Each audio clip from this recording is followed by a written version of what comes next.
Hello દોસ્તો, આજના વિડીયોમાં આપણે જે એલઆરડીનું મોક ટેસ્ટ નંબર 7 છે એનું આપણે વિડીયો સોલ્યુશન કરાવીશું. હવે આપણે જે પદદર્શકના મોક એવા આવે છે કે જે એકદમ એક્ઝામ ઓરિએન્ટેડ હોય છે, જેમાં જે તમે પીએસઆઈના પેપરમાં જોઈ શકો છો કે જે પદદર્શકે આપણે જે ક્વેશ્ચન આપ્યા હતા એ ટાઈપના ક્વેશ્ચન વધારે પૂછાયેલા હતા. એટલે આપણે એવી ટ્રાય કરવાની કે જે મોક માસ્ટરના જેટલા પણ મોક આપણને મળે છે તો બધા મોક આપણે સોલ્વ કરવાના, બધા મોક આપવાના અને ટાઈમ સાથે આપવાના. એવું નહીં કે તમે 2 કલાક લઈને આખું પેપર સોલ્વ કરો, એવું નથી કરવાનું. જે તમે એક્ઝામમાં તમને જે ટાઈમ મળે છે એ ટાઈમમાં તમારે મોક આપવાનો છે. હવે વિડીયો સોલ્યુશન આપણે સ્ટાર્ટ કરીએ. હવે એક વસ્તુ કહી દઉં કે ઘણા બધા કોમેન્ટમાં પૂછતા હોય છે કે આ મોકમાં કેટલા માર્ક્સ સારા, કેટલા માર્ક્સ સારા. તો મારો વિષય ખાલી મેથ્સ છે, બીજા વિષયની મને ખબર નથી. મેથ્સ રીઝનિંગમાં કેવા માર્ક્સ આવવા જોઈએ એ આપણે કહી શકીએ, પણ આખા મોક ઓલ ઓવર મોકમાં કેટલા માર્ક્સ આવે એ હું ના કહી શકું, કેમ કે મને બીજા વિષયનો એટલો અંદાજ નથી હોતો, કે નથી હું એક ક્વેશ્ચન જોતો કે નથી, કેમ કે મારું કામ મેથ્સ રીઝનિંગ સોલ્વ કરાવવાનું છે, બરાબર. તો કોમેન્ટમાં જે લોકો પૂછે છે તો થોડુંક એટલું તો સમજો. ચલો, પહેલો પ્રશ્ન છે કે એજ્યુકેશન છે એને કોડ આવી રીતે આપ્યો છે, તો ઇન્ટેલિજન્સ છે એને કોડ કઈ રીતે અપાય. હવે અહીંયા હું નંબરિંગ આપવાનું નથી કહેતો, કેમ કે તમને ડાયરેક્ટ દેખાય છે કે જુઓ આ જે છે ને આપણે રિવર્સ ઓર્ડરમાં લખી દીધું છે. સૌથી પહેલાં શું લખ્યું છે? એન લખ્યો છે, પછી ઓ લખ્યો છે, પછી આઈ લખ્યો છે, પછી ટી લખ્યો છે. કેમ કે આ દેખાય છે, તમને પહેલી નજરે દેખાઈ જવું જોઈએ કે કોડિંગમાં શું આપ્યું છે. એના ઉપરથી તમારે પ્રેક્ટિસ એવી હશે તો તમારો પ્રશ્ન જલ્દી થશે. અહીંયા પ્રશ્નમાં આપણને ડાયરેક્ટ દેખાય છે, એટલે હું તમને નંબરિંગ આપવાનું નથી કહેતો. કેમ કે તમે જુઓ અહીંથી સ્ટાર્ટ કરો તો EDUCATION જે રિવર્સ ઓર્ડર છે એમાં લખી નાખ્યું છે. તો આપણે અહીંથી શું કરશું કે અહીંથી લખવાનું સ્ટાર્ટ કરીશું. એટલે આપણે કોડ શું થશે? ECNEGILLETNI આવો કોડ થશે. તો એવો ઓપ્શન કયો છે? પહેલાં તો આપણે જોઈ લઈએ. પહેલાં તો છેલ્લે શું છે? TNI. તો આ ઓપ્શન છે એ નીકળી ગયો, આ નીકળી ગયો, આ નીકળી ગયો. તો એક જ ઓપ્શન હોય તો ઓપ્શન સી. બાકી તમે ક્રોસ વેરીફાઈ કરી લેજો કે બધા જે આલ્ફાબેટ છે એ રિવર્સ ઓર્ડરમાં છે. ચલો, ચોક્કસ કોડ છે ભાષામાં ફિયર્સને આવી રીતે લખવામાં આવે છે, તો આ કોડ ભાષામાં સ્ટેરને કેવી રીતે લખવામાં આવશે? અહીંયા આપણને એવું કોઈ ડાયરેક્ટ દેખાતું નથી, એટલે આપણે શું કરીશું? નંબરિંગ આપીશું. F એટલે 6, E એટલે 5, A એટલે 1, R એટલે 18 અને S એટલે 19 છે. હવે Hની વાત કરીએ તો 8, C એટલે 3, U એટલે 21 અને U એટલે 21. હવે આમાં તમારે જોવાનું કે લોજિક શું છે. તો અહીંયા તમે જો તો +2 થાય છે, અહીંયા +3 થાય છે, અહીંયા +2 થાય છે, અહીંયા +3 થાય છે અને અહીંયા +2 થાય છે. તો મતલબ ડાયરેક્ટ આપણને નંબરિંગ આપીએ એટલે ડાયરેક્ટ ખબર પડી જાય છે કે +2 +3ની શું કહેવાય રીઝની લોજિક બને છે. તો હવે આપણે સ્ટેરને આપણે કોડ આપવાનો છે. તો S એટલે 19, T એટલે 20, A એટલે 1, I એટલે 9 અને R એટલે 18. હવે પહેલાં સ્ટાર્ટ ક્યાંથી થાય છે? +2થી થાય છે. તો પહેલાં આપણે +2 કરશું, એટલે અહીંયા શું આવશે? 19 અને 2 21. પછી અહીંયા 3 કરીએ તો અહીંયા 23. પછી અહીંયા 2 કરીએ તો 3. પછી અહીંયા પાછા 3 એડ કરીએ તો 9 3 12. અને પછી અહીંયા 2 કરીએ તો 20. તો 21 23 એટલે UWC એવો ઓપ્શન કયો છે? તો ઓપ્શન સી. પછી આગળ જોવાની જરૂર નથી. ચલો, કોઈ ચોક્કસ કોડ ભાષામાં આવી રીતે આપણને કોડિંગ આપ્યું છે, તો રન માટે કયો કોડ વપરાયો હશે? હવે અહીંયા તમે ડાયરેક્ટ એક વસ્તુ જોઈ શકો કે બધામાં કોમન શું છે? 1 1 1 બધામાં કોમન છે. તો એવો શબ્દ જોવાનો કે જે ત્રણેયમાં કોમન હોય. તો અહીંયા સ્કૂલ કોમન છે, અહીંયા સ્કૂલ કોમન છે, અહીંયા સ્કૂલ કોમન છે. તો એક માટે કોડ છે એ સ્કૂલ છે. હવે બીજી વસ્તુ, બીજો કોમન શું છે? અહીંયા 5 છે, અહીંયા 5. તો પહેલા અને ત્રીજામાં કોમન શું છે એ આપણે જોવાનું છે. તો અહીંયા 2 છે અને અહીંયા પણ 2 છે. તો 5 માટે શું કોડ આવ્યો? 2. આપણે રન માટે જોઈએ છે. તો રન માટે કયો વૈધો? અહીંયા રન અહીંયા છે, તો એના માટે આપણે 3 વૈધો છે. તો આપણો જવાબ શું થશે? 3. ચલો, સિરીઝ પૂરી કરવાનું કીધું છે. હવે અહીંયા ઘટતા ક્રમમાં છે, આપણે શું કરીશું? આપણે વધતા ક્રમમાં લખી દઈએ તો પણ કંઈ ફરક પડતો નથી. સિરીઝ આ રીતે લખી છે. આ આપણે x છે, 27 છે, 162 છે, 810 છે, પછી 324 0 અને 972 0. આવી રીતે કોડ સિરીઝ આપણે વધતા ક્રમમાં જોઈએ ને તો આપણને જલ્દી અંદાજો આવે કે કઈ રીતે પેટર્ન બને છે. કેમ કે અહીંયા ભાગાકાર કરવામાં તમારે થોડુંક અઘરું પડી શકે, પણ ગુણાકાર કરવામાં સહેલું પડે. કઈ રીતે? અહીંયા તમે જોશો ને તો 81 ગુણ્યા અહીંયા 3 થાય છે. પછી અહીંયા તમે જોશો ને તો અહીંયા ગુણાકારમાં કેટલા થાય છે? ગુણ્યા 3. અહીંયા પણ ગુણ્યા 3 થાય છે. સોરી, અહીંયા ગુણ્યા 3 નથી થતા, પણ અહીંયા શું થાય છે? ગુણ્યા 4 થાય છે. કેમ કે 81 ગુણ્યા 4 કઈ રીતે? તો એ 0, 4 એકા 4 અને 8 ચોક 32. તો અહીંયા જે છે એ ગુણ્યા 4 થાય છે. અને અહીંયા 3 મેં કઈ રીતે કર્યા? ડાયરેક્ટ કઈ રીતે કર્યા? 0 0 આપણે કાઢી નાખ્યા, બરોબર. હવે 300 છે એના ગુણ્યા 3 કરીએ તો 900 થાય, અને 24 છે એના ગુણ્યા 3 કરો તો 72 થાય, તો 972. એટલે આવી રીતે આપણે ડાયરેક્ટ જેને સ્પીડ હશે, પ્રેક્ટિસ હશે કેલ્ક્યુલેશનની, એને ડાયરેક્ટ ખબર પડશે કે અહીંયા ગુણ્યા 3 થાય છે. બે વસ્તુ દેખાઈ ગઈ. હવે અહીંયા 3 થયા, અહીંયા 4 થયા, અહીંયા 5 થાય છે કે નહીં જોઈ લઈએ. તો અહીંયા ગુણ્યા 5 કરો તો 16 પંચા 80 અને 5 દુ 10 એટલે 810. એ રેડી થઈ ગયું. ગુણ્યા 5 થાય છે. તો અહીંયા ગુણ્યા 6 થાય છે. અહીંયા ગુણ્યા કેટલા થાય છે? 6. તો અહીંયા ગુણ્યા કેટલા થવા જોઈએ? 7 થવા જોઈએ. તો x ગુણ્યા 7 બરાબર કેટલા છે? 27 છે. તો અહીંથી તમને ખબર પડે કે x બરાબર 27 ભાગ્યા 7 છે, બરાબર. હવે 27 ને 7 વડે ભાગ ન જાય એટલે પોઈન્ટમાં જવાબ આવે એવું ફાઇનલ છે. તો પોઈન્ટવાળો ઓપ્શન આપણી પાસે એક જ છે. તો આપણે શું કરશું? અહીંયા પોઈન્ટવાળો જવાબ છે એ માર્ક કરી દઈશું. ચલો, આપેલ તૂટક શ્રેણી પૂર્ણ કરો એમ કીધું છે. હવે શ્રેણી શું આપી છે? તો મેં એક વસ્તુ શીખવાડી છે કે જ્યારે પણ આવી શ્રેણી આવે ત્યારે પહેલાં તો બધા ગણ લેવાના ટોટલ કેટલા છે. 1 2 3 4 5 6 7 8 9 10 11 12 13 14 15 અને 16 આલ્ફાબેટ છે, બરોબર. ટોટલ જે આપેલા છે અને ખાલી છે ટોટલ ગણી લઈએ તો 16 છે. હવે 16 હોય તો આપણે શું કરવાનું? 4 4ની પેર બનાવી લેવાની. તો 4 4ની પેર બનાવીશું. આવી રીતે 4 4ના ભાગ પાડી દેવાના, એટલે તમારે જે જવાબ લાવવામાં થોડીક ઇઝી પડે. હવે એક વસ્તુ જુઓ, અહીંયા સી પછી ડી છે, પછી અહીંયા કંઈ છે નહીં. તો આપણે એક લોજિક એવું બેસાડી શકીએ કે ભાઈ અહીંયા ખાલી ડી ઘટે છે. હવે શું થયું? ડી આપણે આગળ આવી ગયો છે. બીજા લોજિકમાં જઈએ તો ડી આપણો આગળ આવી ગયો, અહીંયા એ બી સી થઈ ગયું. હવે શું થઈ ગયું? તો પાછો સી આપણો આગળ આવી જશે, તો સી અને ડી અહીંયા આવી ગયું, અને એ અને બી અહીંયા આવી ગયું. હવે શું થશે? બી આપણો આગળ આવી જશે, તો બી આપણો અહીંયા આવી જશે. તો આપણો જવાબ શું થયો? ડી એ સી એ બી. તો ડી એ સી એ બી એટલો ઓપ્શન સીમાં છે. ચલો, નીચેની શ્રેણીઓમાં નીચેના પ્રશ્નના જવાબ 1 અને 2 પર આધારિત છે. તેનો અભ્યાસ કરો અને દરેક પ્રશ્નનો સાચો જવાબ શોધો એમ કીધું છે. તો હવે આપણને આ જે છે આપણને એક સિરીઝ આપી છે. હવે એના ઉપરથી આમાં કંઈક પેટર્ન બનતી હશે. પ્રશ્ન નંબર 6માં એમ કીધું છે કે n% આર અને ક્યુ આવી રીતે આપ્યું છે. તો આપણે શું કરવાનું છે? આમાં જોવાનું છે કે કઈ રીતે બને છે. તો n% પછી આર અને ક્યુ. તો હવે અહીંથી તમે અહીંયા જુઓ તો શું બને છે? એક મૂકીને એક આપણે જોડી બને છે, બરાબર. તો હવે એનો કોડિંગ આપણને શું આપ્યું છે? તો ડી એટલે એન પછીનો છે, પછી ત્યાંથી હેશટેગ છે, પછી હેશટેગથી આપણે ટી છે, અને પછી ટીથી એચ છે.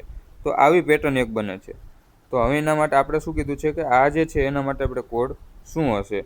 તો પહેલાં 3 થી 8 જવાનું છે. તો પહેલાં આપણે 3 થી 8 જઈએ. તો આ 3 થી 8 છે, પછી 8 થી ડોલર ગયા, અને ડોલરથી 1 ગયા. તો હવે બીજી પેટર્ન આપણે શું બનશે કે 3 પછીનો આપણે એ ડી લીધો હતો. તો આપણે શું કરીશું? 3 પછી અહીંયા 7 થી 2 જઈશું, 7 થી 2 ગયા, પછી 2 થી 5 જઈશું, અને 5 થી આ સિમ્બોલ સુધી જઈશું, પાઉન્ડ. તો શું આપણું બન્યું? 7 2 5 અને પાઉન્ડ, બરોબર. તો એવો આપણો ઓપ્શન છે એ. છઠ્ઠો પ્રશ્ન છે એમાં પણ આપણને કંઈક શ્રેણી આપી છે N3D. તો આપણે જે હમણાં લોજિક કર્યું એને થોડીક સાઈડમાં રાખી દઈએ. N3D હતું, N હતું, 3 હતું અને D હતું. તો Nથી આપણે આવી રીતે બન્યું છે. પછી શું આપ્યું છે સિરીઝ? તો %8 અને હેશટેગ, %8 અને હેશટેગ. તો એ પણ આવી રીતે બને છે. પછી શું આપ્યું છે તો $R તો $R અને ટી આવી રીતે થયું. હવે તમે એક વસ્તુ અહીંયા જુઓ, પેટર્ન કઈ રીતે બને છે. અહીંથી અહીંયા ગયા, પછી નેક્સ્ટમાં શું લીધું, આના પછીનો લીધો, અહીંયા લીધો. અહીંથી અહીંયા ગયા, પછી નેક્સ્ટમાં આના પછીનો લીધો. તો હવે આપણે શું કરશું, ટી પછીનો અહીંયા લેશું, ક્યુ લેશું. હવે ક્યુથી આપણે આવી પેટર્ન બનાવશું. તો Q1 અને H આ જે છે આપણો જવાબ થઈ જશે. તો Q1H જે છે એ આપણો જવાબ. હવે છોકરાઓની હરોળમાં સચિન ડાબી બાજુથી 11મા ક્રમે છે અને રાજ જમણી બાજુથી 7મા ક્રમે છે. એક હરોળ આપી છે, એમાં સચિન જે ડાબી બાજુથી 11મા ક્રમે, એટલે અહીંયા જે છે સચિન પહેલા 10 વિદ્યાર્થી હશે, અહીંયા સચિન હશે એ કેટલામો છે, 11મો છે, અને રાજ જમણી બાજુથી 7મા ક્રમે છે. પછી એમ જુઓ કે જો આગળ તેઓ પોતાની સ્થિતિ બદલી નાખે તો સચિન ડાબી બાજુથી 16મા ક્રમે આવશે. હવે ધારો કે રાજ અહીંયા છે, મેં અહીંયા કેમ લીધો, કેમ કે જો પોતાની સ્થિતિ બદલે તો સચિન છે ડાબી બાજુથી 16મા ક્રમે આવે છે, એટલે 16મા ક્રમે આવે તો આપણે ડાબી બાજુથી 16મો ક્રમ આ બાજુ હોય. તો સચિન જે છે હવે અહીંયા આવી જાય છે, અને અહીંયા કોણ આવી જશે, રાજ આવી જશે. એનો મતલબ શું થયો કે પહેલા રાજ અહીંયા હતો, પહેલા રાજ અહીંયા હતો. હવે 11 થી 16 છે, તો વચ્ચે કેટલા છે, 12, 13, 14 અને આ 15, અને રાજ જે છે એ 16મો છે. હવે એમ કીધું છે પહેલા આપણને શું આપ્યું હતું, રાજ જમણી બાજુથી 7મા ક્રમે હતો, એટલે આ બાજુથી એ 7મા ક્રમે હતો. 7મા ક્રમે હોય તો એની પહેલા કેટલા હોય, 6 સ્ટુડન્ટ હોય. પૂછ્યું છે શું કે હરોળમાં કેટલા છોકરાઓ છે. તો અહીંયા સુધી આપણે 16 છે એ ખબર પડી ગઈ, અહીંયા સુધી આપણે 16 છે એટલે ખબર પડી ગઈ, અને પાછળ એની પાછળ 6 બીજા છે, તો 16 ને 6 22 આપણો જવાબ થઈ જશે. હવે કોડિંગ વાળું આપણને લોહીના સંબંધ આપેલા છે, બ્લડ રિલેશન, એ આપણે કઈ રીતે છે જોઈ લે. જો P ગુણ્યા Q આપ્યું હોય ને તો એનો મતલબ શું કે P એ Qની પત્ની છે એવું છે. તો હવે આપણને પૂછ્યું છે કે નીચેનામાંથી કયું વાક્ય દર્શાવે છે કે T એ Hનો જમાય છે. તો હવે આપણે બધા અહીંયા ઓપ્શન સોલ્વ કરવા પડશે. એવું કોઈ આની કોઈ શોર્ટકટ નથી, એટલે કોમેન્ટમાં પ્લીઝ કોઈ એવું ના કહેતા કે ભાઈ આ દાખલાની શોર્ટકટ શીખડાવો. પહેલાં શું છે, H-L છે, તો H અહીંયા છે અને L અહીંયા છે, તો અહીંયા આપણે H હશે, અહીંયા L હશે. એનો મતલબ કે H જે છે એ Lની બહેન છે.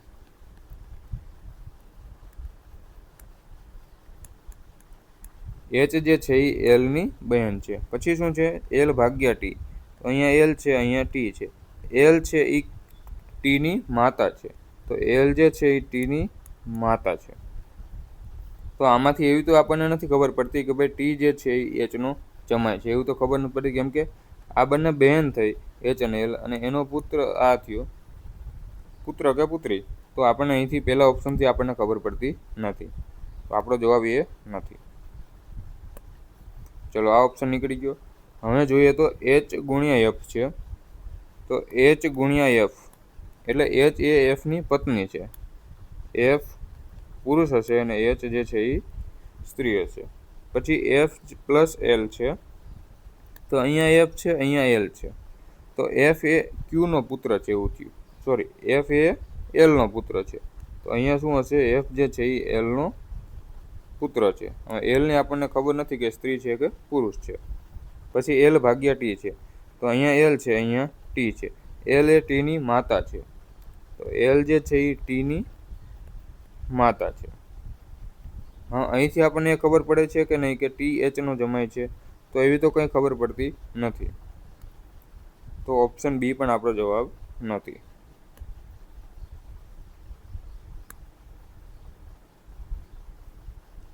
ચલો H ભાગ્યા R છે, અને આમાં પણ H ભાગ્યા R છે, તો બંને સાથે બનાવીએ છીએ, બરાબર. H ભાગ્યા R છે, તો એનો મતલબ શું થયો, આપણે ભાગાકાર વાળું જોવાનું છે. અહીંયા H છે, અહીંયા R છે, તો H એ Rની માતા છે, તો H જે છે એ Rની માતા છે. બંને કેસ આપણે સાથે લઈ લઈએ એટલે થોડુંક ઝડપથી થાય. પછી R ગુણ્યા T છે, તો R અહીંયા છે અને T અહીંયા છે, તો R એ Tની પત્ની છે, તો R જે છે એ Tની પત્ની છે. તો અહીંયા જ આપણને ખબર પડી ગઈ કે T જે છે એ Hનો જમાય છે, કેમ કે Hની પુત્રી R થઈ અને એનો પતિ એટલે Hનો જમાય થઈ ગયો. તો ઓપ્શન સી આપણો સાચો જવાબ થશે. ઓપ્શન ડી આપણે કરવાની જરૂર નથી.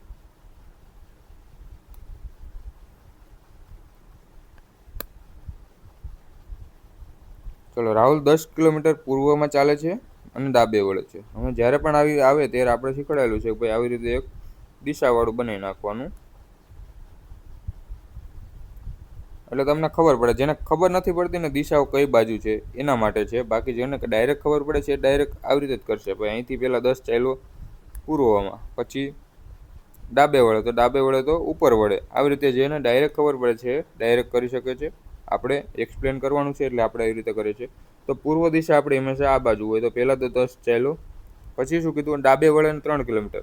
હવે આ બાજુ જતો હોય તો ડાબી એની સાઈડ કઈ હોય, ઉપરની સાઈડ હોય, અને અહીંયા 3 ચાલે છે. પછી જમણે વળે છે અને 5 કિલોમીટર ચાલે છે. તો ઉપર જતો હોય તો જમણી બાજુ આ બાજુ હોય અને પાછું કેટલું ચાલે છે, 5 કિલોમીટર ચાલે છે. પછી તે ફરીથી જમણે વળે છે અને 8 કિલોમીટર ચાલે છે. હા, અહીંથી પાછો જમણે વળે છે અને 8 ચાલે છે. તો પાછો 8 જમણી બાજુ નીચે થશે. હવે 3 તો અહીંયા ઓલરેડી થઈ ગયા હતા, બરોબર. તો અહીંયા બીજા નીચે કેટલા ચાલ્યો હશે, 5 ચાલ્યો હશે. ફરી અંતે જમણે વળે છે. હવે નીચે જતો હોય તો એની જમણી બાજુ કઈ બાજુ થાય, આ બાજુ થાય, અને પાછો 3 કિલોમીટર ચાલે છે. 3 ચાલે છે તો અહીંયા સુધી ચાલે તો 5 થઈ જાય. આપણે ક્યાં સુધી ચાલવાનું છે, 3 સુધી. એટલે અહીંયા ક્યાંક સુધી 3 ચાલે છે. હવે તે શરૂઆતના બિંદુથી કેટલું દૂર અને કઈ દિશામાં છે એમ કીધું છે. તો શરૂઆતનું બિંદુ આપણે ક્યાં હતું, અહીંયા હતું. ત્યાંથી કઈ દિશામાં છે, તો આ જે છે આપણી પૂર્વ દિશા છે અને આ આપણી દક્ષિણ દિશા છે. તો દક્ષિણ પૂર્વ દિશાવાળો ઓપ્શન હશે તો એવો ઓપ્શન આપણી પાસે એક જ છે. તો બીજું આપણે ગણતરી કરવાની જરૂર નથી. પેપરમાં આપણે બીજી ગણતરી કરવા બેસવાનું નથી. બાકી ક્રોસ વેરીફાઈ કરી લઈએ કે ભાઈ પ્રશ્ન સાચો છે કે નહીં. તો અહીંયા સુધી કેટલું થાય છે, અહીંયા તમે આ અંતર ગણો તો કેટલું થાય, તો 5 થયું. અને અહીંથી અહીંયા સુધીનું અંતર, અહીંથી આ અંતર કેટલું થયું, અહીંયા સુધી 10 હતું અને 2 આગળનું છે. તો ગ્રીન લાઈન વાળું અંતર કેટલું થયું, 12નું. તો હવે આ અંતર આપણને પૂછ્યું છે. તો 12, 5 અને 13ની આપણે પાયથાગોરસની જે ટ્રિપલેટ કહેવાય ઇંગ્લિશમાં, પાયથાગોરસનો ટ્રિપલેટ જે છે એ યાદ હોવો જોઈએ કે ભાઈ 5, 12 અને 13નો ટ્રિપલેટ બને છે પાયથાગોરસનો. તો ડાયરેક્ટ એના પરથી પણ આપણને મળી જાય. ચલો નેક્સ્ટ જોઈએ કે નીચે આપેલ માહિતીના આધારે પ્રશ્ન 11 અને 12 જવાબ આપો એમ કીધું છે. શું કીધું છે કે ABCDE એક હરોળમાં બેઠા છે અને દક્ષિણ તરફ મુખ કરીને બેઠા છે. પછી જ્યારે MNOP અને Q એ બીજી સમાંતર હરોળમાં બેઠા છે અને ઉત્તર તરફ મુખ ધરાવે છે. બે હરોળ છે, બરોબર. હવે MNOPQ છે એ ઉત્તર તરફ મોટું છે. એનો મતલબ કે ઉત્તર તરફ મોટું એટલે આપણે આ બાજુ લઈએ. કેટલા છે, 3 ને 2 5 5 છે બંને હરોળમાં. તો એ ઉત્તર તરફ હરોળ કરીને બેઠા હોય તો આવી રીતે હરોળ કરીને બેઠા છે એમ આપણે માની લઈએ. પછી ABCD એ દક્ષિણ તરફ મોટું કરીને બેઠા છે. તો આપણે એમ ધારીએ કે ABCD 5 જે છે એ આવી રીતે બેઠા હશે.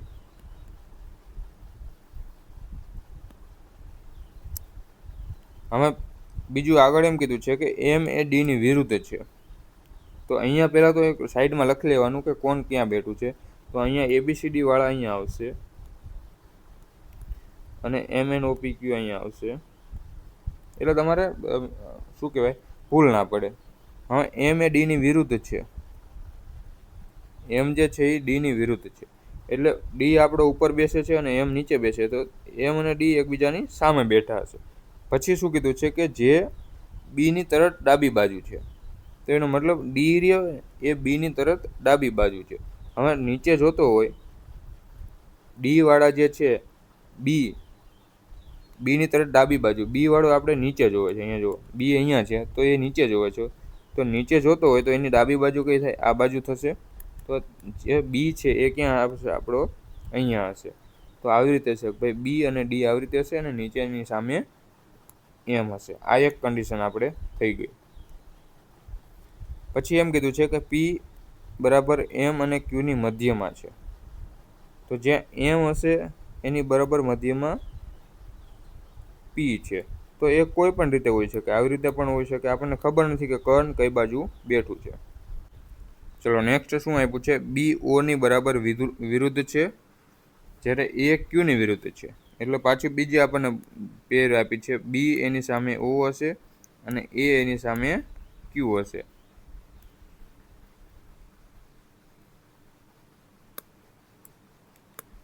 અહીંયા છે એ. પછી શું કીધું કે ક્યુ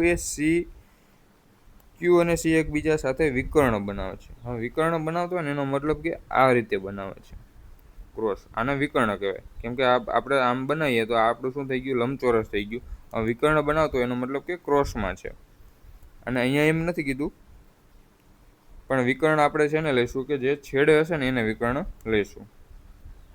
તો ક્યુ અને સી એકબીજાના વિકર્ણ બનાવે છે. એનો મતલબ શું થયો, કાં તો ક્યુ અહીંયા હોય તો ક્યુ તો આપણે નીચેની લાઈનમાં, ક્યુ અહીંયા હોય તો અહીંયા સી હશે, ક્યુ અહીંયા હોય તો સી અહીંયા હોય. એટલે બે આપણે કેસ બને છે. તો અહીંયા આપણે એક કન્ડિશન કઈ રીતે લખશું, કે આવી રીતે લખશું કે ક્યુ અને ક્રોસમાં સી છે. હવે નેક્સ્ટ એમ આપ્યું છે કે એન એ ઓની ડાબી બાજુ છે. તો ઓ જે છે એ આપણે નીચેની લાઈનમાં છે, ઉપર જોઈ રહ્યો છે. તો એની ડાબી બાજુ આપણે કોણ છે, એન છે, જેની સામે સી છે. તો ઓની સામે સી, એન એ ઓની ડાબી બાજુ છે, જેની સામે સી છે. તો એનો મતલબ કે એનની સામે સી હશે, એનની સામે સી હશે. તો અહીંયા આપણે આવી રીતે કન્ડિશન બને છે. હવે બધી કન્ડિશનો આપણે ભેગી કરીને અને બનાવવાનું છે કે શું બને છે. આપણે શું કરશું, બીજો કંઈ કલર લઈ લઈએ, બ્લેક લઈ લઈએ. તો પહેલાં સૌથી સ્ટાર્ટ આપણે ક્યાંથી કરીશું, સ્ટાર્ટ કરવા માટે આપણી પાસે શું છે, ક્યુ અને સી લઈ શકીએ. ક્યુ અને સી આપણે બે કેસ બને છે, તો આપણે બે કેસ બનાવી દઈએ. એક અહીંયા બનાવી દઈએ. ચલો હું આવી રીતે જ કરી નાખું છું, એટલે સામે સામે આપણે બેઠા છે એમ માની લેવાનું.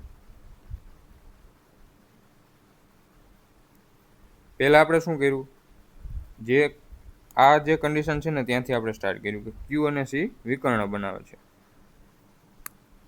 અને થોડુંક આપણે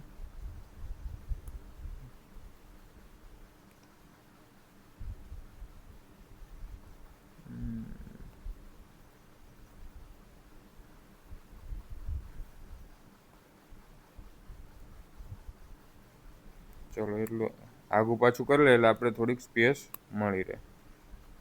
અહીંયા આવી રીતે હતું બરાબર, અને આપણો બી હતો.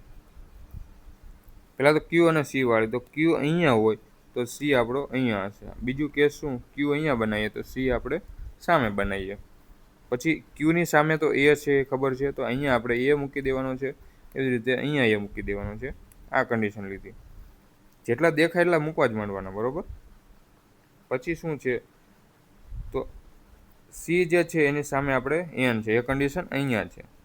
તો સી જે છે એની સામે એન મૂકીએ, તો અહીંયા એન મૂકીએ. હવે અહીંયા તમે જુઓ તો સીની સામે એન અહીંયા આવશે. હવે અહીંયા એમ કીધું છે કે એન જે છે એ ઓની ડાબી બાજુ છે.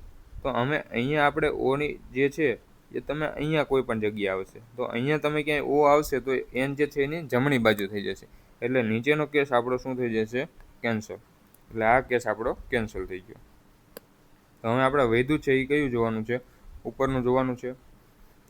તો હવે આગળ જોઈએ, તો આગળ શું છે, બી અને ડી જે છે, પછી સામે એમ છે. આ કેસ જોઉં છું. અને બીજું એ છે કે એમ પી ક્યુ અથવા ક્યુ પી એમ છે. તો હવે ક્યુ પી એમ છે, ક્યુ તો આપણો અહીંયા છે, પછી પી લેવાનો છે, ક્યુની બાજુમાં પી લેવાનો છે અને પછી એમ લેવાનો છે. તો ક્યુ અહીંયા આવી ગયો તો પી આપણો અહીંયા આવશે અને અહીંયા આપણો એમ આવશે. એટલી તો આપણને ખબર પડી ગઈ.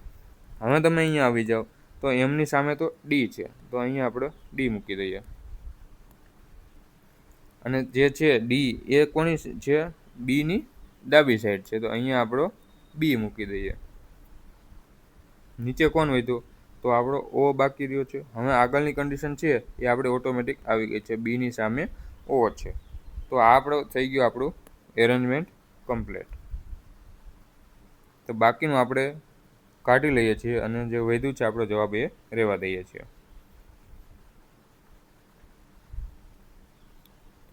આમાં પ્રશ્ન શું આપ્યો છે, એનની સામે કોણ બેઠું છે. તો એનની સામે કોણ હતું, એનની સામે આપણે સી હતો. પછી ઓ અને પી વચ્ચે બરાબર કોણ છે, તો ઓ અને પી વચ્ચે કોણ છે? એમ છે. બસ આવી રીતે જે આ ટાઈપની પઝલો મેં બધી બેઝિકથી સોલ્વ કરાવેલું આખું પ્લેલિસ્ટ બનાવેલું છે આપણે યુટ્યુબ ચેનલ ઉપર. તમે પ્લેલિસ્ટમાં જશો ને એટલે પઝલનું આખું પ્લેલિસ્ટ છે. અંદાજે 30-40 થી 45 પઝલનું વિડીયો સોલ્યુશન છે. તો જેને પણ બેઝિકથી શીખવું હોય તે ત્યાંથી જોઈ શકે છે. હવે નીચે આગળ જોઈએ, નીચેની માહિતી વાંચો અને એમ કીધું છે કે પ્રશ્ન નંબર 13 અને 14ના જવાબ આપો. પી અને ક્યુ વોલીબોલ અને હોકી સારી રીતે રમે છે. આર અને પી બેઝબોલ અને હોકી સારી રીતે રમે છે. એસ અને ક્યુ વોલીબોલ અને ક્રિકેટ સારી રીતે રમે છે. આર એસ ટી એ બેઝબોલ અને ફૂટબોલ સારી રીતે રમે છે. પ્રશ્ન એમ કીધો છે કે આ 5 ખેલાડીઓમાંથી કોણ ચારેય રમતો સારી રીતે રમે છે? તો પહેલા તો પી અને ક્યુ વોલીબોલ છે. રમત આપણે કેટલી આપી છે? 4 આપી છે. વોલીબોલ છે અને હોકી છે. પછી આપ્યું છે બેઝબોલ અને હોકી. તો હોકી તો આવી ગયું, આપણે બેઝબોલ લખી લઈએ. અને ક્રિકેટ છે. હા, પહેલેથી વાંચતા જઈએ. પી અને ક્યુ વોલીબોલ અને હોકી સારી રીતે રમે છે. તો પી અને ક્યુ અહીંયા છે અને પી અને ક્યુ અહીંયા પણ છે. હવે આર અને પી બેઝબોલ અને હોકી સારી રીતે રમે છે. તો પી આપણો બેઝબોલમાં તો આવી ગયો છે. પી જે છે આપણો હોકીમાં તો આવી ગયો છે. તો જે બાકી કઈ રહ્યું બેઝબોલ. તો બેઝબોલમાં પણ પી હોઈ શકે. હવે એમ કીધું છે કે આર જે છે એ પણ બેઝબોલ અને હોકી બંને રમે છે. તો આપણે અહીંયા આર લખીશું અને અહીંયા પણ આપણે આર લખીશું. હવે એસ અને ક્યુ વોલીબોલ અને ક્રિકેટ સારી રીતે રમે છે. તો ક્યુ આપણો અહીંયા વોલીબોલમાં આવી ગયો છે. તો બીજું કયું છે કે એસ અને ક્યુ વોલીબોલ અને ક્રિકેટ સારી રીતે રમે છે. તો ક્યુ અહીંયા પણ હશે. હવે એસ વોલીબોલમાં પણ હશે, એ અહીંયા હશે. અને ક્રિકેટમાં પણ હશે, કેમ કે એસ અને ક્યુ બંને વોલીબોલ અને ક્રિકેટ સારી રીતે રમે છે એમ કીધું છે. ચલો નેક્સ્ટ. આર એસ ટી એ બેઝબોલ અને ફૂટબોલ સારી રીતે રમે છે.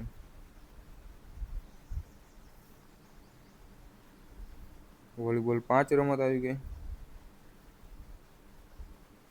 Volleyball hockey, baseball hockey, volleyball cricket, baseball અને ફૂટબોલ આવી ગઈ. ચલો કરી દઈએ. ફૂટબોલ પણ છે.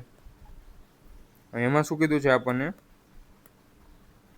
આર એસ ટી બેઝબોલ અને ફૂટબોલ સારી રીતે રમે છે.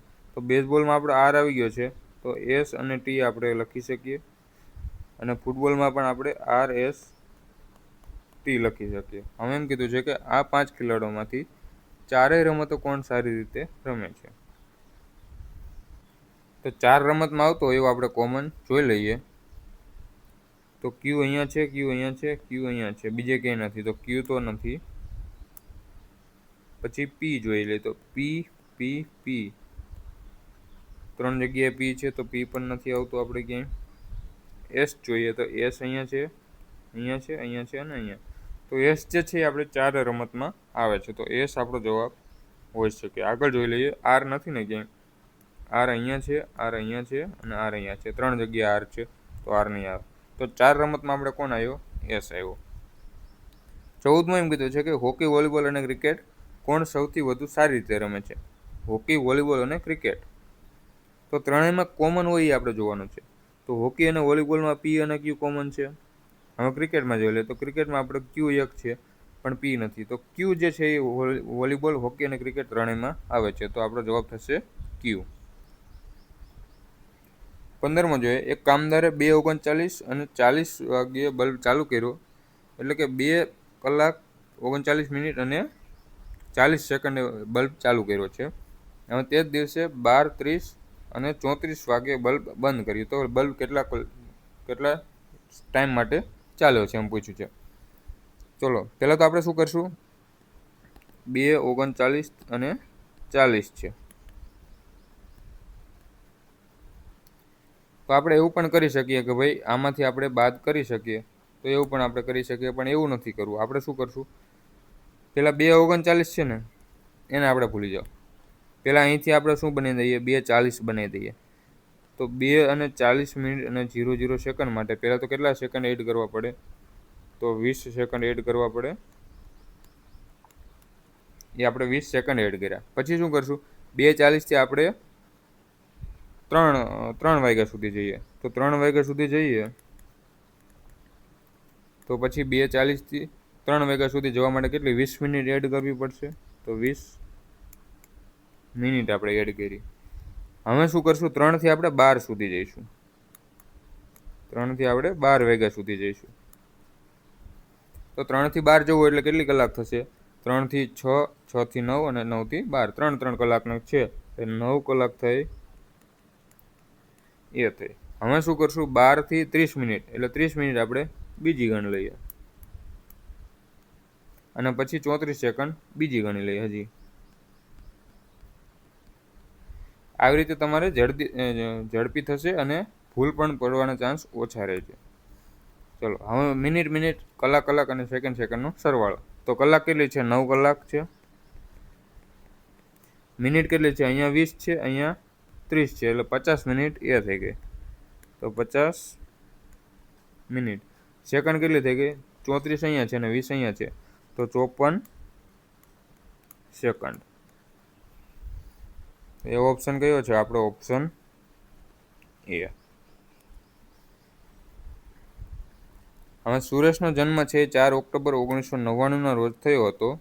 પછી એમ કીધું છે કે શશિકાંતનો જન્મ સુરેશના 6 દિવસ પહેલા થયો હતો. હા, 4 ઓક્ટોબરે થયો હતો આપણો જન્મ, એમ કીધું છે. કોનો, સુરેશનો. હવે એના 6 દિવસ પહેલા, એટલે આ પહેલો દિવસ, આ બીજો દિવસ, આ ત્રીજો દિવસ, આ ચોથો દિવસ, આ 5મો દિવસ. તો તમે રિઝનિંગની લેંગ્વેજમાં એમ પણ કરી શકો કે જે 6 દિવસ પહેલાં હોય ને તો વચ્ચે 5 ગેપ આવે. તો વચ્ચે 5 દિવસનો ગેપ આવે, એટલે અહીંયા 3, 5 આપણે ગેપ કરી લઈએ. તો અહીંયા 3 તારીખ હશે, અહીંયા 2 તારીખ હશે, અહીંયા 1 હશે. હવે ઓક્ટોબર છે, ઓક્ટોબર પહેલાં કયો મહિનો આવે, સપ્ટેમ્બર. તો સપ્ટેમ્બરનો આપણો 30નો મહિનો હોય, તો ત્યાં 30 તારીખ હશે અને અહીંયા 29 તારીખ હશે. એટલે એનો જન્મ ક્યારે થયો હશે, તો અહીંયા 28 તારીખે શશિકાંતનો જન્મ થયો હશે. પછી એમ કીધું છે કે તે વર્ષે સ્વતંત્રતા દિવસ રવિવારે હતો, એટલે 15 ઓગસ્ટ છે ને એ રવિવાર હતો. તો શશિકાંતનો જન્મ ક્યારે થયો છે, તો આ જે છે આપણે શું આવ્યું, 28 સપ્ટેમ્બર. તો આપણે 28 સપ્ટેમ્બર સુધી જવાનું છે. ઓગસ્ટમાં બાકી કેટલા દિવસ રહ્યા, 16 દિવસ બાકી રહ્યા ઓગસ્ટના, અને 28 દિવસ આપણે સપ્ટેમ્બરના ગણ લઈએ. તો અહીંયા 28 ભાગ્યા 7 કરો એટલે આપણે રિમાઇન્ડર 0 થઈ જાય, અને 16 ભાગ્યા 7 કરો એટલે આપણે શેષ શું વધશે, 2. એટલે 2 દિવસ વિષમ દિવસ આવે. હવે રવિવાર પછી આપણે 2 દિવસ વિષમ દિવસ ગણવાના છે. તો રવિ, સોમ અને મંગળ. તો મંગળવાર જે છે આપણો કેમ ના આવ્યો, મંગળવાર અહીંથી ગણીએ તો 6 દિવસ પહેલાં, એટલે વચ્ચે 5નો ગેપ. તો 1, 2, 3, 4 અને 5નો ગેપ. 28 તારીખે શશિકાંતનો જન્મ. સુરેશનો જન્મ 4 ઓક્ટોબરે થયો હતો. 15 ઓગસ્ટે આપણો રવિવાર હતો. તો બાકી રહ્યા 16 દિવસ ભાગ્યા 7 કરો એટલે શેષ વધે 2. અને 28 દિવસ પહેલાં, કેમ કે 28 સપ્ટેમ્બર છે, તો 28 ભાગ્યા 7 કરો તો શેષ 0. તો 2 વિષમ દિવસ આવે છે. આમાં કંઈક લેંગ્વેજ મિસ્ટેક છે, તો મને એવું લાગે છે કે લેંગ્વેજ મિસ્ટેક છે. એમને શું કર્યું હશે, કદાચ તમને ઓપ્શનમાં આપ્યું હશે બુધવાર જવાબ આપ્યો હશે, જે આન્સર કી છે ને એમાં. અહીંયા 6 દિવસ પહેલાં છે ને, તો અહીંયા 27 તારીખે શશિકાંતનો જન્મ છે એવું કદાચ લીધું હોય. 27 તારીખે હોય તો આપણે 31 દિવસ, 16 દિવસ આપણે ઓગસ્ટના બાકી છે અને 27 દિવસ આના. તો અહીંયા શેષ કેટલી વધે છે, 2 શેષ વધે, અને અહીંયા શેષ વધે 7 ચોક 28 એટલે -1 અથવા તો 6, 8 શેષ એટલે 1 શેષ વધે છે. તો એવી રીતે પણ કદાચ કર્યું હોય. કેલેન્ડરમાં આ જ એક લોચો છે કે લેંગ્વેજ ક્લિયર હોતી નથી પ્રશ્નોમાં, શું કહેવા માગે છે ને. એટલે હું બધાને એવી સલાહ આપું છું, ભાઈ જવા દેવાનું કેલેન્ડર. ચલો 17મો જોઈએ. જો આ રીતે છે, એક નંબર આપ્યો છે, એમાં 5 કરતાં ઓછા દરેક અંકમાં 1 ઉમેરવામાં આવે. હવે આપણને અંક કેટલા આપ્યા છે, તો 3, 9, 6, 8, 21, 48. તો 21 અલગ અલગ લખીએ. 47. હવે શું કીધું છે કે 5 કરતાં નાના હોય ને એમાં બધામાં એક એક ઉમેરવાનું. તો 5 કરતાં નાના કેટલા છે આપણે ટીક કરી નાખીએ. તો આ 5 કરતાં નાના છે એમાં એક એક ઉમેરી દઈએ. તો ત્યાં આપણે એક એક ઉમેરીને લખી દઈએ. પછી શું કીધું કે 5થી વધુ હોય એમાંથી એક એક બાદ કરવાના છે.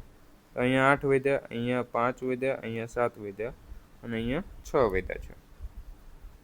તો આ રીતે બનેલી સંખ્યામાં કેટલા અંક 2 વાર આવશે એમ કીધું છે. 2 વાર આવતા એવા કયા છે? તો 4 ક્યાંય છે? 4 નથી. 8 છે તો નથી. તો 5 અને 5 અહીંયા છે. પછી 7 ક્યાંય છે? તો નથી. 3 ક્યાંય છે? નથી. તો એવો એક અંક જે છે એ 2 વાર આવે છે. 18મો પ્રશ્ન જોઈએ કે નીચેના પ્રશ્નમાં પ્રશ્ન આકૃતિ અને જવાબ આકૃતિઓ આપવામાં આવી છે. પ્રશ્ન આકૃતિઓની એક વિશેષ પદ્ધતિ અનુસરે છે. તો આ 4 પદ્ધતિ આકૃતિ આગળ ચોક્કસ પેટર્ન મુજબ શું બનાવશે એ કીધું છે. જોઈ લઈએ. આવા દાખલા તો 10 સેકન્ડમાં ઉડાડવાના હોય. શું લોજિક છે? પહેલાં અહીંથી અહીંયા ગયું, પછી પાછું અહીંથી અહીંયા ગયું. એટલે અહીંયા જુઓ તો કેટલું થયું? 45 જે છે એ ડાબી બાજુ પાછળ ગયું 45. પછી અહીંયા આગળ ગયું 90. પછી પાછળ ગયું 135. અહીંયા હતું અહીંયાથી અહીંયા આવ્યું તો કેટલું ગયું? 135. પછી શું થયું? અહીંથી આગળ ગયું કેટલું ગયું? 180. તો હવે પાછળ કેટલું જશે? તો 225 પાછળ જશે. તો 225 એટલે અહીંથી અહીંયા સુધી 180 અને 180 ને 45 બીજા એટલે 225 થઈ જાય. તો અહીંથી પાછળ કેટલું જશે? 45 ડિગ્રી. એટલે હવે શું થશે? એક સેકન્ડ, આપણે ક્યાં પહોંચી ગયા? આવું થાય ઉતાવળમાં. હા, અહીંયા સુધી આપણે આવી ગયા. હવે શું થવાનું હતું? 135 માઇનસ ગયા. હવે આગળ આપણે 180 જવાનું છે. તો અહીંયા શું કરશું? આગળ 180 જવું હોય તો સામેની સાઈડ એટલે ઓપ્શન એ આપણો જવાબ થઈ જશે.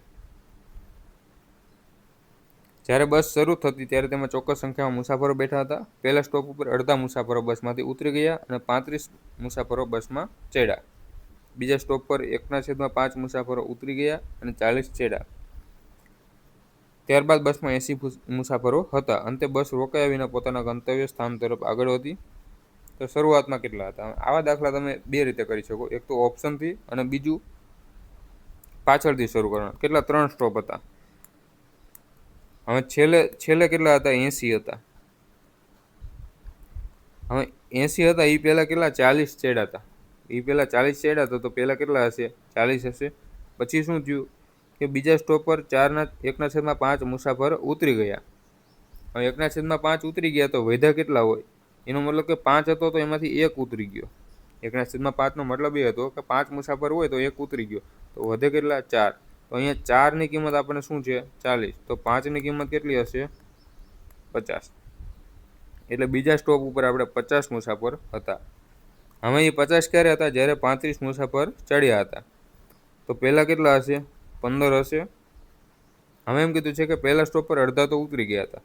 એ 15 હતા એની પહેલાં એ ક્યારે? કે જ્યારે અડધા ઉતરી ગયા ત્યારે. તો અડધા ઉતરી ગયા તો અડધા વધ્યા હશે. તો અહીંયા કેટલા હશે? 30 હશે. તો આપણો જવાબ થશે ઓપ્શન બી. અને ઓપ્શનથી પણ તમે જઈ શકો છો. જેને ના ખબર પડે ઓપ્શનથી ટ્રાય કરો. કે પહેલાં તો 30 હતા, બરાબર? જવાબ ઉપરથી આપણે જઈએ છીએ. અડધા ઉતરી ગયા તો વધ્યા કેટલા? 15 વધ્યા. હવે 35 ચડ્યા તો 15 ના 35 કેટલા થઈ ગયા? 50 થઈ ગયા. પછી શું કીધું કે બીજા સ્ટોપ પર 1/5 ઉતરી ગયા. તો 50 ગુણ્યા 1/5 એટલે 10 આપણે ઉતરી ગયા તો વધ્યા કેટલા? 40. અને 40 બીજા ચડ્યા તો 40 ચડ્યા તો છેલ્લે કેટલા થઈ ગયા? 80. તો એ આપણી કન્ડિશન સેટિસ્ફાય થાય છે.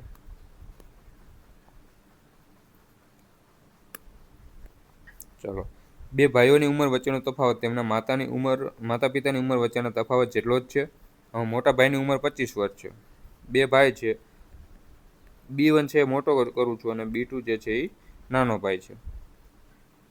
હવે તેમના નાના ભાઈના જન્મ સમયે તેની માતાની ઉંમર 32 વર્ષની હતી. તો પિતાની માતાની ઉંમર કરતાં 5 વર્ષ વધુ હોય. હવે અહીંયા એક વસ્તુ યાદ રાખવાની છે કે કોઈ પણ બે વ્યક્તિની જે ઉંમરનો તફાવત છે ને હંમેશા એવડો જ રહે. તો એનો મતલબ શું થયો કે ભાઈ માતા પિતાની ઉંમરનો તફાવત 5 વર્ષ હતો. તો જે ભાઈઓ છે એમની ઉંમરનો તફાવત પણ 5 વર્ષ જ હશે. હવે મોટા ભાઈની ઉંમર 25 વર્ષ છે, આની 25 છે, એ મોટો છે, તો નાનો કેટલાનો હશે? 20 વર્ષનો હશે. હવે શું કીધું છે? પૂછ્યું છે એમ કે મોટા પુત્રના જન્મ સમયે પિતાની ઉંમર કેટલી હતી. હવે વચ્ચે એક કન્ડિશન આપણને એટલી આપી છે કે જો નાના ભાઈના જન્મ સમયે તેની માતા 32 વર્ષની હતી. નાના ભાઈનો જન્મ થયો ત્યારે એની માતા 32 વર્ષની હતી. તો અત્યારે કેટલી હશે? એનો ભાઈ જે છે અત્યારે 20 વર્ષનો થઈ ગયો, તો 32 ઉમેરી દઈએ તો અત્યારે એની માતા જે છે એ 52 વર્ષની હશે. એની માતા 52 વર્ષની હોય. હવે પિતા કેટલા વર્ષના હશે? તો પિતા 5 વર્ષ મોટા છે, તો એ 57 વર્ષના હશે.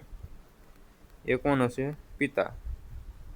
હવે પૂછ્યું છે એમ કે મોટા પુત્રના જન્મ સમયે, જ્યારે અત્યારે 57 છે પિતા, એ 57 છે અને મોટો પુત્ર 25નો છે, તો એમાંથી આપણે બાદ કરી દઈએ તો 57 - 25 કરી દઈએ કેટલો વધે? 32 જે છે આપણો જવાબ થઈ જશે. ભાઈ પિતાની ઉંમર કેટલી હતી જન્મ સમયે?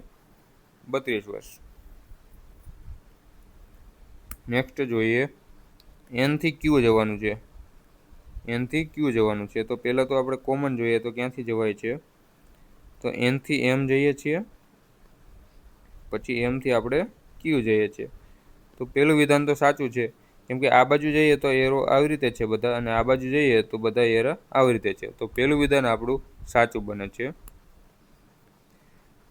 ચલો બીજું જોઈએ, આર થી આપણે પી જવાનું છે. તો પહેલાં આર થી ક્યુ જઈએ અને ક્યુ થી પી જઈએ. તો અહીંયા જુઓ, જે એરો જતો હોય ને એ બાજુ દિશા હતી, પણ અહીંયા એ બંને ઉલટું થઈ ગયું છે. બરોબર? તો બીજું વિધાન આપણું ખોટું છે. તો આપણો જવાબ થશે ખાલી 1.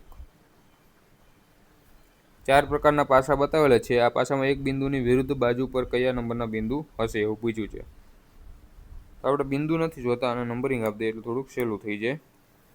1 છે, 2 છે અને 3 છે. પછી 1 છે, 2 છે અને 5 છે, 6, 2 અને 5.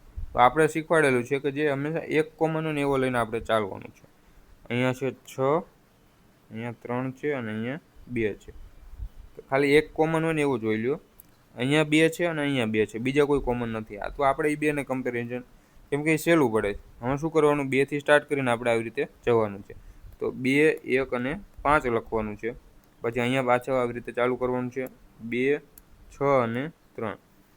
તો એનો મતલબ 5ની સામે 3 હશે, 1ની સામે 6 હશે અને 2ની સામે કોણ હશે? વધ્યો એ આપણો 4 હશે. એ 2ની સામે હશે.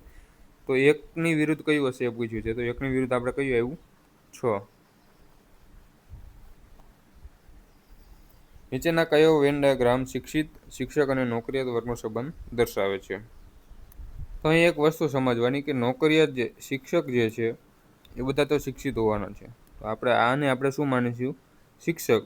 અને એ બધા તો શિક્ષિત છે એવું માની લઈએ છીએ. બરાબર? કેમ કે હોવાના જ છે. પછી નોકરિયાત. તો નોકરી તો ગમે તેવી હોઈ શકે, એમાં એવું તો જરૂરી નથી કે ભાઈ ભણેલા જ છે કે અભણ છે. એવી પણ નોકરી હોય કે કોઈ એવી નોકરી હોય કે જે એમનામ રાખતા હોય કદાચ નોકરી ઉપર. તો એનો મતલબ શું થયો કે જે નોકરિયાત વર્ગ છે એમાં આપણે ભણેલા પણ હોઈ શકે અને અભણ પણ હોઈ શકે, એવું પણ હોઈ શકે. તો આપણો જે ડાયાગ્રામ છે એ આ ટાઈપનો બનશે. નીચેના પ્રશ્નમાં એક પ્રશ્ન અને નીચે 3 વિધાન આપેલા છે. દરેક પ્રશ્ન અને વિધાન કાળજીપૂર્વક વાંચો. આપેલી માહિતી અથવા ડેટાના પ્રશ્નનો જવાબ આપવા માટે છે કે નહીં એ પૂછવું છે. માહિતી આપી છે, 3 વિધાન આપ્યા છે. તો કયા વિધાનથી આપણે જવાબ આવે એ પૂછવાનું. ચલો ABCDE દરેકની ઊંચાઈ અલગ અલગ છે, તેમાંથી સૌથી ઊંચું કોણ છે એ પૂછ્યું છે. પહેલું વિધાન એમ કહે છે કે B A કરતાં ઊંચો છે, પણ 1 E કરતાં નાનો છે. તો અહીંયા 1થી આટલી ખબર પડે છે. બીજાથી શું ખબર પડે છે? તેમાંથી ફક્ત 2 જ C કરતાં નાના છે. તો ટોટલ કેટલા છે? આપણે 6 છે. 1, 2, 3, 4, 5 અને 6. તો C કરતાં ખાલી 2 નાના છે. તો C આપણો અહીંયા હશે. ત્રીજું વિધાન શું કહે છે? D એ ફક્ત 1 F કરતાં ઊંચો છે. તો ત્રીજું વિધાન એમ કહે છે ડી છે એ ખાલી એફ કરતાં ઊંચો છે, તો એફ જે છે એ અહીંયા હશે અને અહીંયા ડી હશે. કેમ કે બીજે તમે ગમે ત્યાં લ્યો ડી તો પોસિબલ નથી. તમે ધારો કે ડી અહીંયા લીધો તો ડી કેટલા 3 વ્યક્તિ કરતાં ઊંચો થઈ ગયો, એટલે આપણે ડી જે છે એ અહીંયા લેવો પડશે. હવે આ આપણે વિધાન આટલા બની ગયા. હવે પૂછ્યું છે કે સૌથી ઊંચું કોણ હશે. હવે એક વસ્તુ તમે જુઓ કે આપણે પહેલાં શું કરશું, પહેલું ને બીજું ચેક કરીએ. તો પહેલું ને બીજું ચેક કરો તો ઈ બી એ ગમે ત્યાં હોઈ શકે, ઈ બી એ આવી રીતે પણ હોઈ શકે. તો આગળ આપણે કોણ છે એ આપણને ખબર પડતી નથી, એટલે પહેલાં અને બીજાથી તો નથી જવાબ નથી મળતો. હવે પહેલું અને ત્રીજું ટ્રાય કરીએ. તો અહીંયા 3 વિધા છે, પણ અહીંયા જગ્યા કેટલી છે આપણી 4ની જગ્યા છે. તો એવી રીતે પણ હોઈ શકે ભાઈ અહીંયા ઈ બી એ હોઈ શકે, અહીંયા કોઈક બાકીનો વધ્યો એ કોણ વધ્યું છે સી, તો એ ત્યાં પણ હોઈ શકે. એટલે એમાંથી પણ આપણને નક્કી નથી થતું કે સૌથી ઊંચું કોણ છે. તો પહેલું અને ત્રીજાથી પણ નક્કી નથી થતું. હવે આ બંને જોઈએ તો એ બંનેમાં પણ આપણે સી એક અહીંયા છે એટલી ખબર પડે છે, તો એનાથી પણ નક્કી નથી થતું. હવે ત્રણેય આપણે કમ્બાઈન કરી દઈએ. ત્રણેય કમ્બાઈન કરીએ તો અહીંયા સી જે છે આપણો અહીંયા ફિક્સ થઈ ગયો. હવે 3 વિધા છે તો એ તો આપણને સિક્વન્સ ખબર છે, તો આવી રીતે થાય છે. તો જ્યારે ત્રણેય વિધાન આપણે ભેગા કરીએ છીએ ત્યારે આપણને જવાબ મળે છે. તો આપણો જવાબ થશે ઓપ્શન ડી. 25મો પ્રશ્ન જોઈએ. નીચેની પ્રશ્ન આકૃતિની પેટર્ન અનુસરતી જવાબ આકૃતિ પસંદ કરો એમ કીધું છે. તો પ્રશ્ન આકૃતિ શું છે, તો અહીંયા એક ઉપર જાય છે, પછી એક ગેપ છોડીને અહીંયા આવ્યું. ઘડિયાળનો કાંટો આપણે આપ્યો છે એમ સમજી લઈએ. પહેલાં 12 વાગે હતો, પછી 1 વાગે આવ્યો, હવે 3 વાગે આવ્યો, અહીંયા 6 વાગે. તો અહીંથી 1 કલાકનો ગેપ છે, અહીંથી 2 કલાકનો ગેપ છે અને અહીંથી 3 કલાકનો ગેપ છે.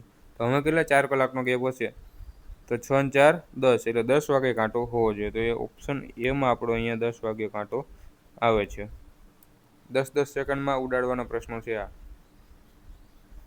એનો અર્થ પ્લસ થાય, એમનો માઇનસ થાય, એમનો અર્થ ક્રોસ થાય છે, ડીનો ભાગાકાર, જીનો ગ્રેટર દેન અને એલનો લેસ દેન થાય છે. તો કયો વિકલ્પ તાર્કિક રીતે સાચો છે એમ પૂછ્યું છે. એનો અર્થ પ્લસ છે, તો અહીંયા આપણે પ્લસ કરી દઈએ. જ્યાં જ્યાં એ દેખાય ને ત્યાં આપણે પ્લસ કરતા જઈએ.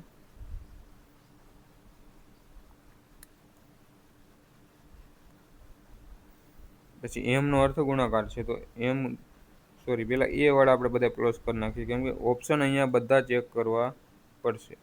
તો જ્યાં એ દેખાય ત્યાં આપણે પ્લસ કરીએ છીએ.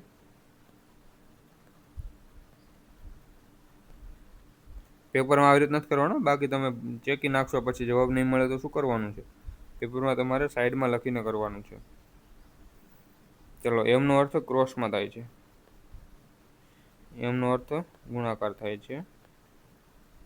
બીજે ક્યાં એમ છે જોઈ લઈએ. તો એક અહીંયા છે, એક અહીંયા છે.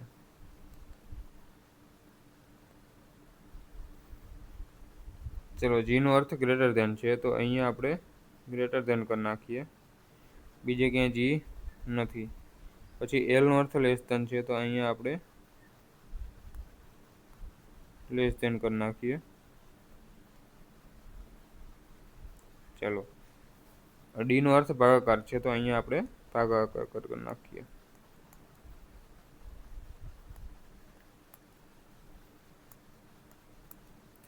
ચલો, હવે બધા ઓપ્શન આપણે ચેક કરીએ. પહેલાં તો ભાગુ સવાલ નિયમ લાગશે, તો 18/6 કરીશું એટલે 3 વધશે અને પ્લસ 8 છે, પછી 8 છે. હવે એક વસ્તુ કે લેસ ધેન ગ્રેટર ધેન છે એની આગળ આપણે જે ભાગુ સવાલ નિયમ લગાડવા નથી જવાનું કે ભાઈ અહીંયા ભાગાકાર છે પછી અહીંયા પ્લસ છે તો પહેલાં આ બંને સરવાળો, એવું નથી કરવાનું. આ જે છે આ સાઈડ છે, આ સાઈડ છે, એવી રીતે છે. તો 6 તેરી 18 અને 18 પ્લસ 8 છે, 6 તેરી 18, એટલે અહીંયા 3 વધ્યા અને પ્લસ આપણે 8 વધ્યા. તો 8 ને 3 11 વધ્યા, પછી લેસ ધેન આવી ગયું. અહીંયા જુઓ તો 3 દુ 6 અને 4 ને 3 7. તો પહેલો ઓપ્શન જ આપણે સાચો મળી ગયો, બીજું કોઈ ચેક કરવાની જરૂર, પહેલો ઓપ્શન તો ખોટો છે, કેમ કે 11 જે છે એ 7 કરતાં મોટો છે, તો પહેલો ઓપ્શન આપણો ખોટો છે. ચલો, અહીંયા 9 દુ 18 છે, 18 ને 6 2 ને 6 8 થઈ ગયા, પછી લેસ ધેન છે. 6 દુ 12 છે અને પ્લસ 8 છે, તો 12 ને 8 20. તો ઓપ્શન બીમાં એવું ખબર પડે છે કે ભાઈ 20 જે છે એ 8 કરતાં મોટો છે. ઓપ્શન બી આપણો જવાબ છે. નીચે આપેલ પ્રશ્નમાં ડાબી બાજુ એક પ્રશ્ન આકૃતિ, જમણી બાજુએ 4 જવાબ આકૃતિ છે, તો જેમાં એમ્બેડેડ આકૃતિ કઈ છે જોવાની છે. તો પહેલાં તો આવું જોવાનું કે આવું ક્યાંય બને છે. આ જે હું લાઈન કરું એટલું જ જોવું છે આપણે. આવું ક્યાંય બને છે તો અહીંયા બને છે, પણ એમાં આ નથી બનતો, પછી આ ખૂણો નથી બનતો, ખાલી આટલું બને છે. તો આ ઓપ્શન નથી. આમાં બને છે અહીંથી અહીંયાથી અહીંયા. આ આકૃતિમાં બની જાય છે. જો કઈ રીતે બને છે, તો પહેલાં તો આ જે છે એ આ ભાગ છે, પછી આવી રીતે છે, પછી આવી રીતે છે, તો આવી રીતે અને આ રીતે, પછી આમ ગયું, આ ઉપર ગયું, પછી આ બાજુ આવ્યું અને આમ અને આમ. તો એવી આકૃતિ આપણે ઓપ્શન એમાં બને છે. આમાં તો સવાલ જ નથી ડીમાં, અને આમાં પણ એવું કોઈ બનતું નથી. નીચે આપેલ અંગ્રેજી શબ્દનું પાણીમાં પ્રતિબિંબ કેવું હશે? તો પાણીમાં પ્રતિબિંબ હોય તો એમ જે છે એ આપણે હંમેશા એને ઊંધો થઈ જશે. અહીંયા પાણી હશે, બરાબર? તો આપણે એ રીતે કરવાનું છે. ચાલો, એમ ઊંધો થઈ જશે એટલે એમ આ તો નીકળી જશે. જે ઓપ્શન કટ થાય ને આપણે કાઢી નાખીએ, આ નીકળી જશે. એમ વધ્યા. હવે આમાં અલગ શું પડે છે એ જોવાનું છે. MO N, ખાલી ઓપ્શન જોઉં છું. પછી અહીંયા બી છે, અહીંયા સોરી ડી ઊંધો થઈ ગયો. હવે એ જે છે અહીંયા તો એમના મૂકી દીધો. જુઓ, એનું પાણીમાં પ્રતિબિંબ તો થતું નથી એનું, તો આ ઓપ્શન પણ નીકળી ગયો. તો ઓપ્શન ડી આપણો જવાબ થઈ જશે. ચલો, કટિંગ, પેપર કટિંગ છે. પહેલાં તો કટિંગ કર્યું હોય તો આપણે શું શીખવાડ્યું છે કે સામેની સાઈડ એવું દોર નાખવાનું. તો સામેની સાઈડ એવું દોરીએ એટલે આવું બનશે. એ આમ વાળેલું હતું ત્યારે. હવે ઉપર વાળીએ તો પાછું આ રીતે આપણે સેમ ટુ સેમ એવું બીજું દોર નાખવાનું.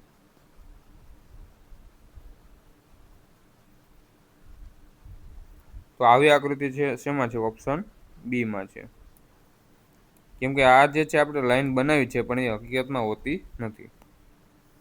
15 સેન્ટીમીટર બાજુવાળા ઘનની બધી સપાટીઓ કાળા રંગથી રંગવામાં આવે છે અને તેને 3 સેન્ટીમીટર બાજુવાળા નાના ઘનમાં રૂપાંતરિત કરવા માટે કાપી નાખવામાં આવે છે.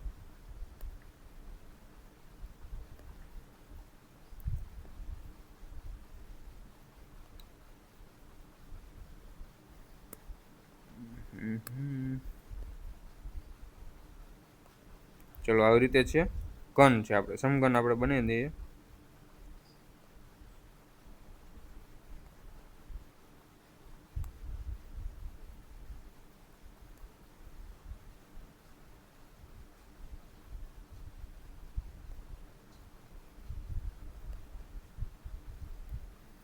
આમાં શું કીધું છે કે 15 સેન્ટીમીટર બાજુ છે, બધી બાજુ એની 15 છે. બધી બાજુ 15 છે. પછી એમ કીધું કે 3 સેન્ટીમીટર બાજુવાળા નાના ઘનમાં રૂપાંતરિત કરવામાં આવે છે. તો 3 સેન્ટીમીટર નાના ઘનવાળા બનાવવા હોય તો આપણે શું કરવું પડે? 15 છે તો બધા આપણે 5 કટિંગ મારવા પડે. 5 ઘન એક બાજુ બને. તો અહીંથી તમે 5 બનાવો.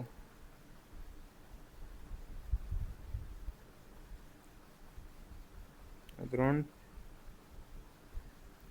1, 2, 3, 4 અને 5. એટલે એનો મતલબ શું છે કે બધા 3 વાળા આપણે કટ માર્યા. એવી જ રીતે બધી બાજુ કટ લાગશે. આમ લાગશે અને પછી આમ પણ લાગશે. કેટલા? 5 કટ લાગશે. એટલે 4 લાઈન બનશે. તો આપણે જે રીતે જ મારીએ.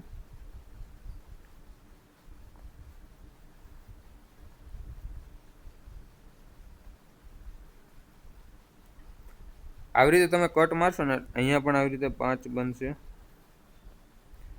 તો એમાં મતલબ શું થયો કે બધા 5 કટ આપણે મારવાના છે. પછી શું થઈ ગયું? એટલે 3 સેન્ટીમીટરના આપણે ઘન બની જશે. હવે એમ કીધું છે કે એવા કેટલા નાના સમઘન બનશે કે જેની ફક્ત 3 સપાટી કાળા રંગની હશે. હવે આને આપણે આખો કાળા રંગથી 15 સેન્ટીમીટર વાળો હતો ત્યારે આખો કાળા રંગથી રંગી નાખ્યો હતો, બરોબર?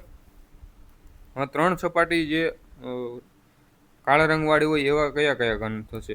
તો જે ખૂણા ઉપર હશે, આ ખૂણા ઉપર, એની આ સપાટી પણ કાળી હશે, આ સપાટી પણ કાળી હશે, અને આ બાજુની સપાટી જે હશે એ પણ કાળી હશે. તો એ રીતે ટોટલ કેટલા ખૂણા થાય? તો સમઘનના ખૂણા કેટલા હોય? તો 1 2 3 4 5 6 7 અને 8 ખૂણા હોય. તો 8 એવા સમઘન બનશે કે જેની 3 સપાટી કાળા રંગની હોય. ચલો નેક્સ્ટ, 3 સળંગ વિષમ સંખ્યાનો સરવાળો હંમેશા કોના દ્વારા વિભાજ્ય હશે? તો 3 વિષમ સંખ્યાઓ લીધી છે. ધારો કે પહેલી વિષમ સંખ્યા આપણી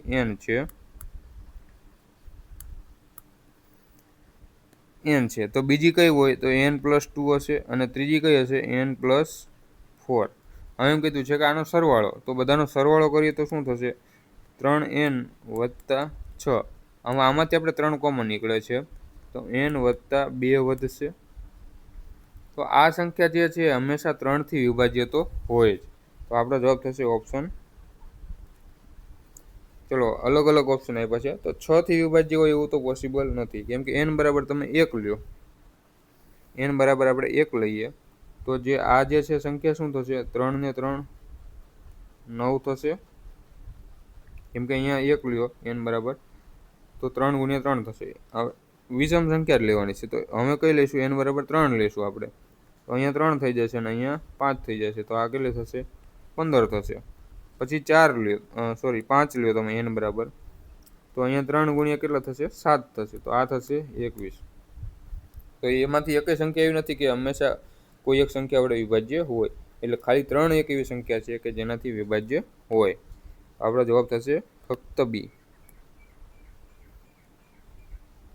નીચેનામાંથી કઈ સંખ્યાને 11 વડે નિશેષ ભાગી શકાય?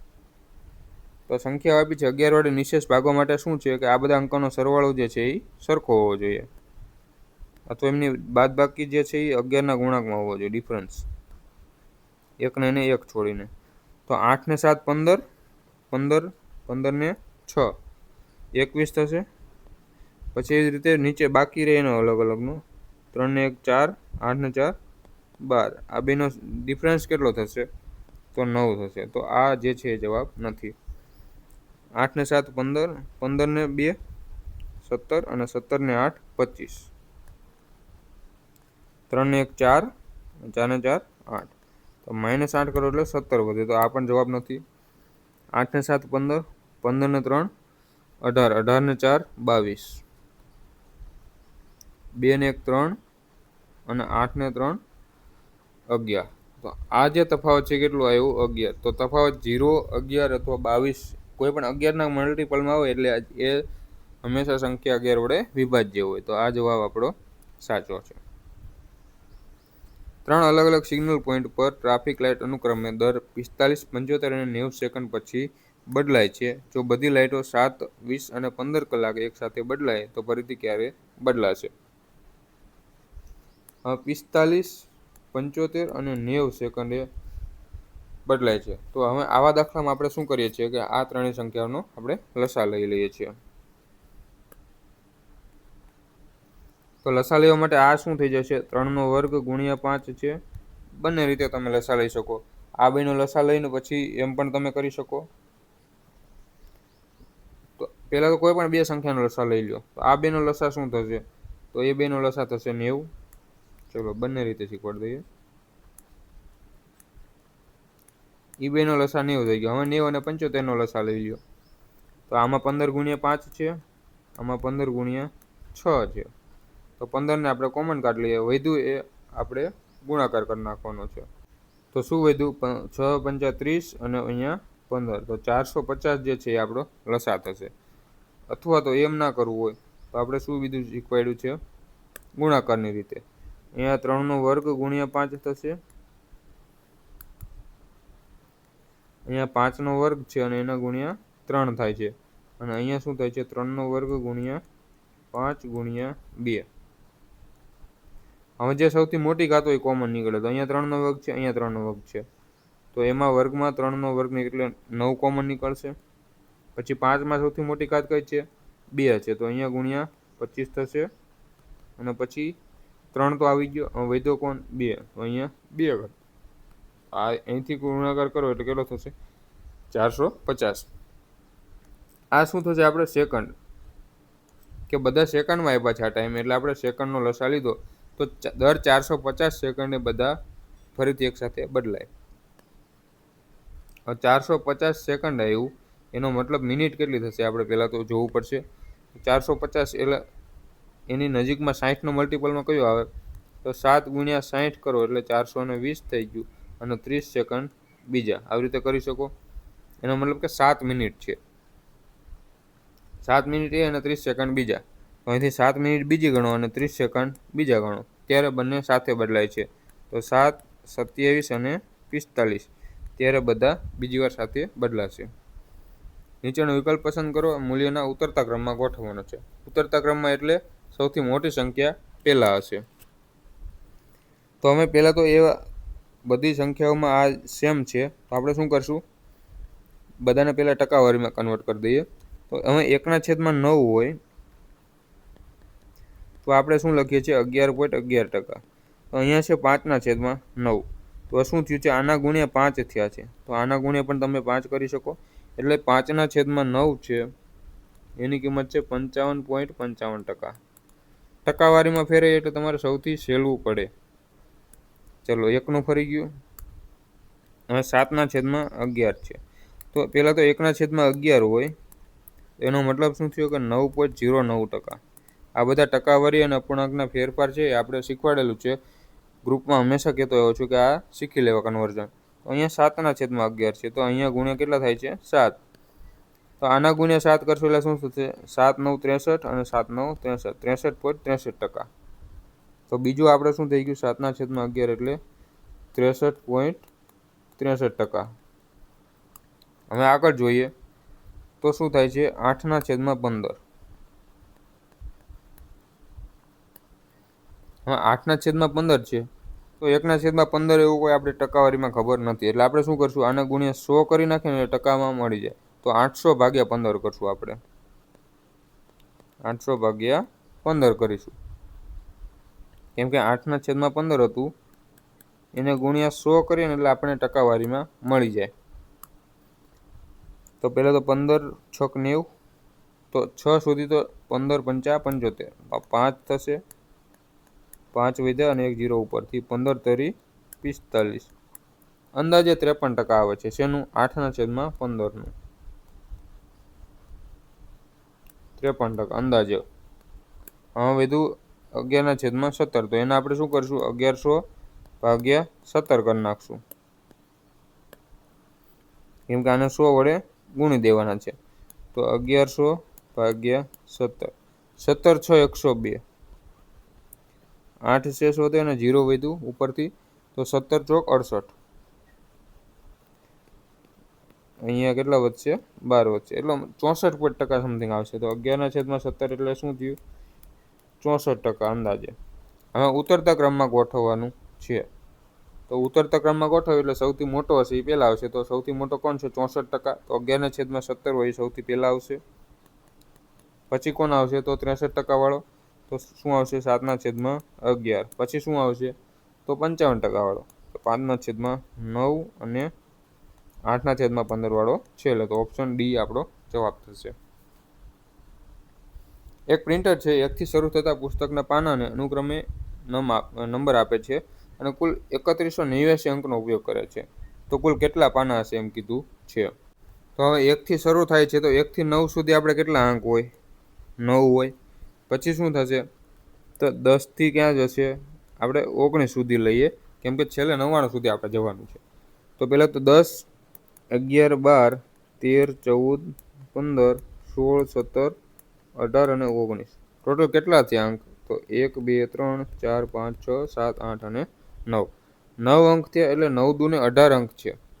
શેના, 10થી 19ના. એવી જ રીતે 2-2 અંક હોય તો બધી જગ્યાએ 99 સુધી 2-2 અંક બધામાં હશે, બરાબર. તો આ થઈ ગયા આપણે 1થી 9. પછી આપણે ક્યાં ગયા, 10થી 19 ગયા, તો એ કેટલા થઈ ગયા, 18 થઈ ગયા. પછી આપણે ગયા 20થી 29, તો 18 બીજા થઈ ગયા. 30 વાળામાં આપણે 18 થશે, 40 વાળામાં 18 થશે. તો એવી રીતે 90 વાળામાં 18 થશે, 50માં 18,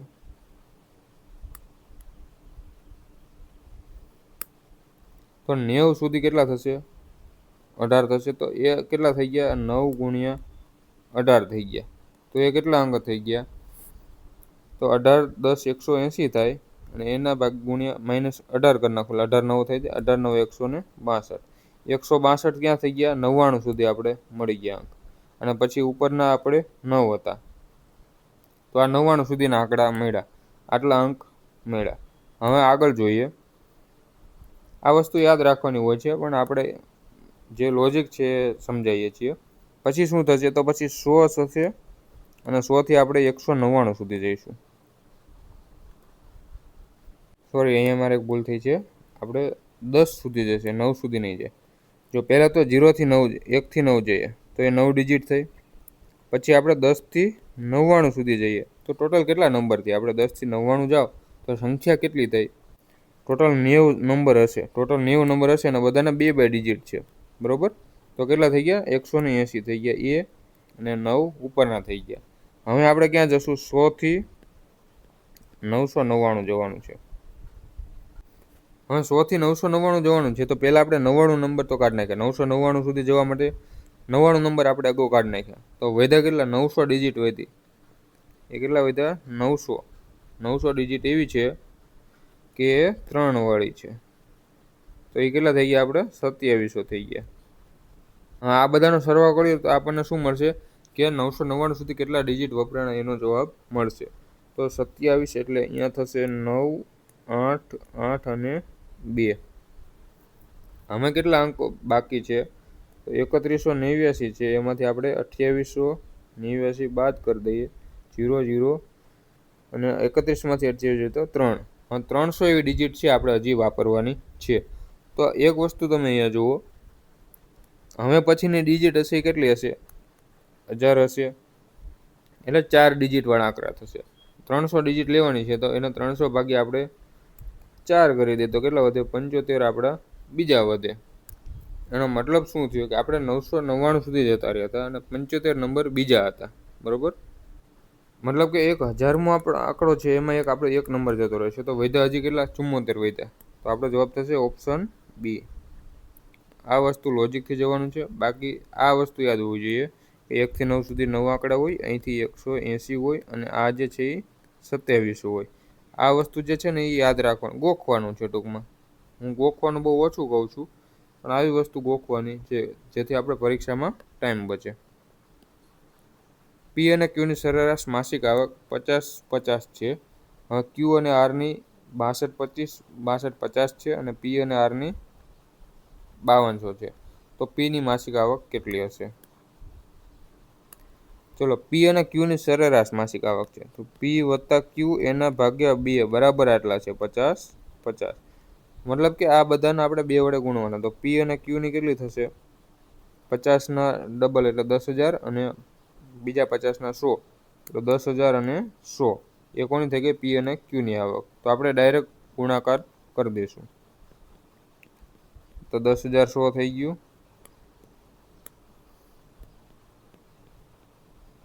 ચલો, હવે ક્યુ અને આરની આના ડબલ કરી દઈશું.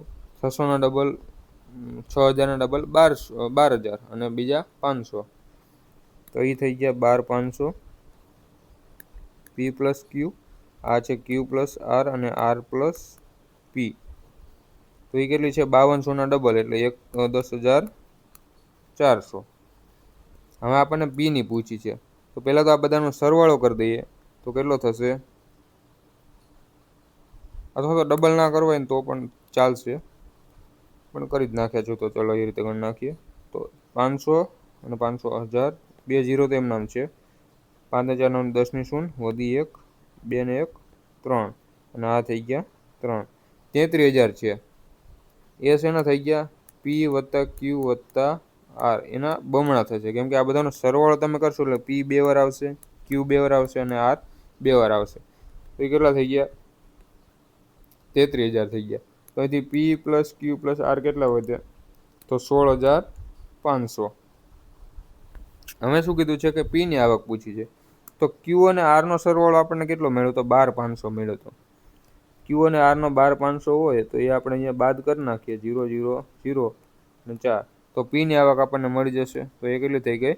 ₹4000 બસ આ જ કરવાનું હતું.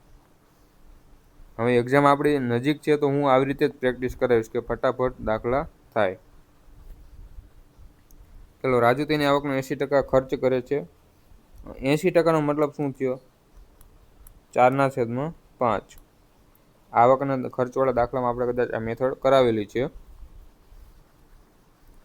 હવે 4 ખર્ચ કરે છે અને 1 બચાવે છે. તો અહીંયા આપણે ખર્ચવાળું લખીશું, અહીંયા બચત લખીશું. 4 ખર્ચ કરે અને 1 બચાવે. હવે આવકમાં 20%નો વધારો થાય તો આપણે વચ્ચે લખવાની એલિગેશન મેથડ યુઝ કરું છું. ખર્ચમાં 10%નો વધારો થયો એટલે ખર્ચ જે છે એ 10% વધ્યું છે. તો બચતમાં અહીંયા ધારો કે કેટલું વધ્યું એ આપણને પૂછ્યું છે. તો હંમેશા આ રેશિયો અને એ રેશિયો અહીંયા આવવો જરૂરી છે. તો અહીંથી અહીંયા બાદ કરો, 10 20માંથી 10 જાય તો 10. તો 1ની કિંમત આપણને 10 મળી, તો 4ની કિંમત કેટલી મળશે? 40% મળશે. હવે મોટી સંખ્યામાંથી નાની હંમેશા બાદ થાય. તો આ જે સંખ્યા છે ને 20, એ આ બંનેની વચ્ચે હોય હંમેશા. 20માંથી પહેલાં આપણે અહીંથી આ બાદ કર્યા તો એક્સની કિંમત એવી લેવાની કે જેમાંથી આપણે 20 બાદ કરતાં 40 આવે. તો એક્સ બરાબર આપણે 60 લઈ લઈએ, એમાંથી 20 બાદ કરી એટલે 40 મળી જાય. તો બચતમાં કેટલા ટકાનો વધારો થયો? 60%નો. આ જે છે એ એલિગેશન મેથડ છે અને બેસ્ટ છે. બીજી કઈ રીતે કરી શકો? તો ધારો કે એની ₹100 આવક છે, હવે એમાં 80 ખર્ચ કરે છે અને 20 જે છે એ બચાવે છે. ખર્ચ અને બચત. હવે શું કીધું? ખર્ચમાં 10%નો વધારો થયો. 10% એટલે 80ના 10% વધ્યા. 80ના 10% એટલે 8 થશે. તો હવે ખર્ચ થઈ ગયો 88 અને એમ પૂછ્યું છે આવકમાં 20%નો વધારો થયો. એટલે આવક કેટલી થઈ ગઈ? 120 થઈ ગઈ. હવે ખર્ચ આટલી હોય તો બચત કેટલી હોય? તો 120 - 88 કરો એટલે કેટલા વધે? 12 ને 20 32. તો 32 જે છે એની બચત થઈ ગઈ, નવી બચત. તો વધારો કેટલો થયો અહીંયા તમે જુઓ તો 12નો વધારો થયો. 12નો વધારો કેટલા ઉપર થયો? 20 ઉપર, અને ગુણ્યા 100 કરી દો એટલે ટકા મળી જાય. તો 20 × 100 અને 12 × 60%નો વધારો થયો છે. નીચેના પૈકી કયો વિકલ્પ 12.75ની સમાન કિંમત દર્શાવે છે? હવે આ વસ્તુ આપણે શીખવાડેલી છે કે 0.75 હોય તો એને આપણે 3/4 લખી શકીએ. તો બસ આ જ છે, 12.75 લખો કે 12 × 3/4 લખો. તો આને આપણે શું લખી શકીએ? 12 × 48, 48 ને 3 51/4. બસ. અરવિંદ પાસે 650 કિલો ઘઉં છે, જેનો 1 ભાગ તે 9%, બાકીનું 19% નફા પર વેચે છે. તો કુલ નફો 15% થાય છે. તો આપણે એલિગેશન મેથડ હંમેશા ગ્રુપમાં લગભગ આવા 100 વખત આ મેથડ શીખવાડી છે. 9% નફા ઉપર અને બાકી 19% નફા ઉપર વેચે છે. અને જે છેલ્લે વચ્ચે નફો થાય ને અહીંયા લખી દેવાનું, અહીંયા. પછી મોટીમાંથી નાની બાદ કરી નાખવાની એટલે અહીંયા વધશે 4, અહીંયા વધશે 6. તો રેશિયો આપણને કેટલો મળ્યો? 2:3 મળ્યો.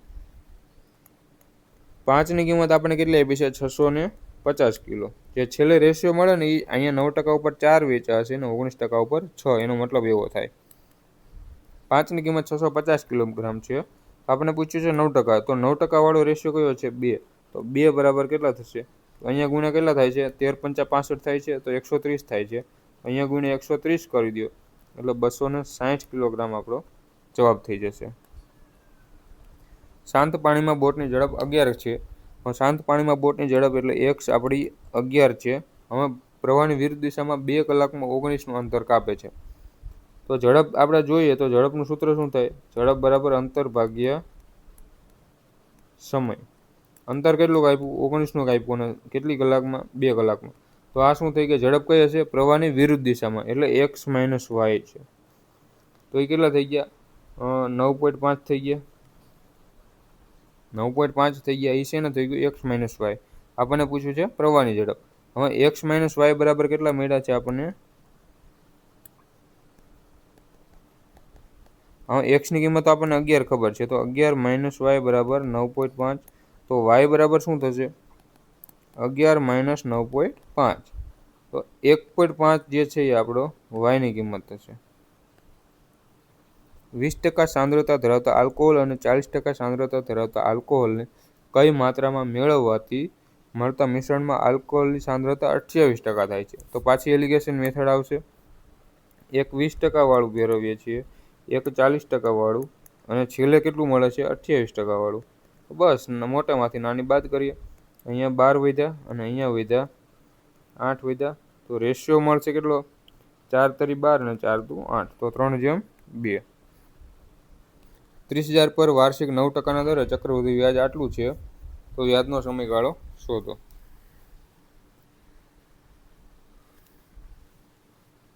ચલો 9% ચક્રવૃદ્ધિ વ્યાજના દરે વાર્ષિક વ્યાજ આટલું છે. 5643 છે. 6 4 10 5 15 ને 3 18. એને પહેલાં ટોટલ કેટલા ટકા મળ્યા નહીં જોઈ લઈએ. તો 30,000 ઉપર મળે છે તો એના ગુણ્યા આપણે 100 કરી દઈએ એટલે ટોટલ કેટલા ટકા મળ્યું ને આપણને ખબર પડી જશે. 2 0 ગયા 2 0 ગયા. 5643 છે એના ભાગ્યે આપણે 3 કરી દઈએ.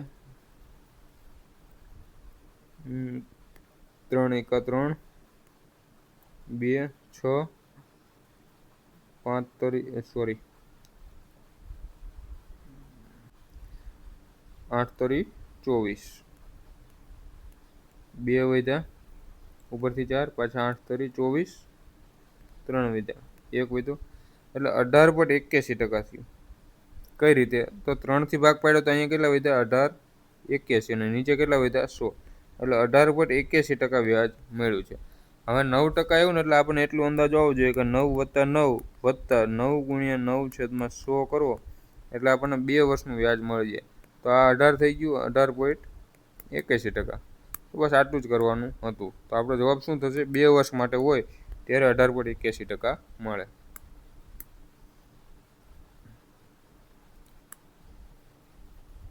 બાકી તમે રેશિયો લઈને પણ કરી શકો પણ એમાં તમારો ટાઈમ વધશે.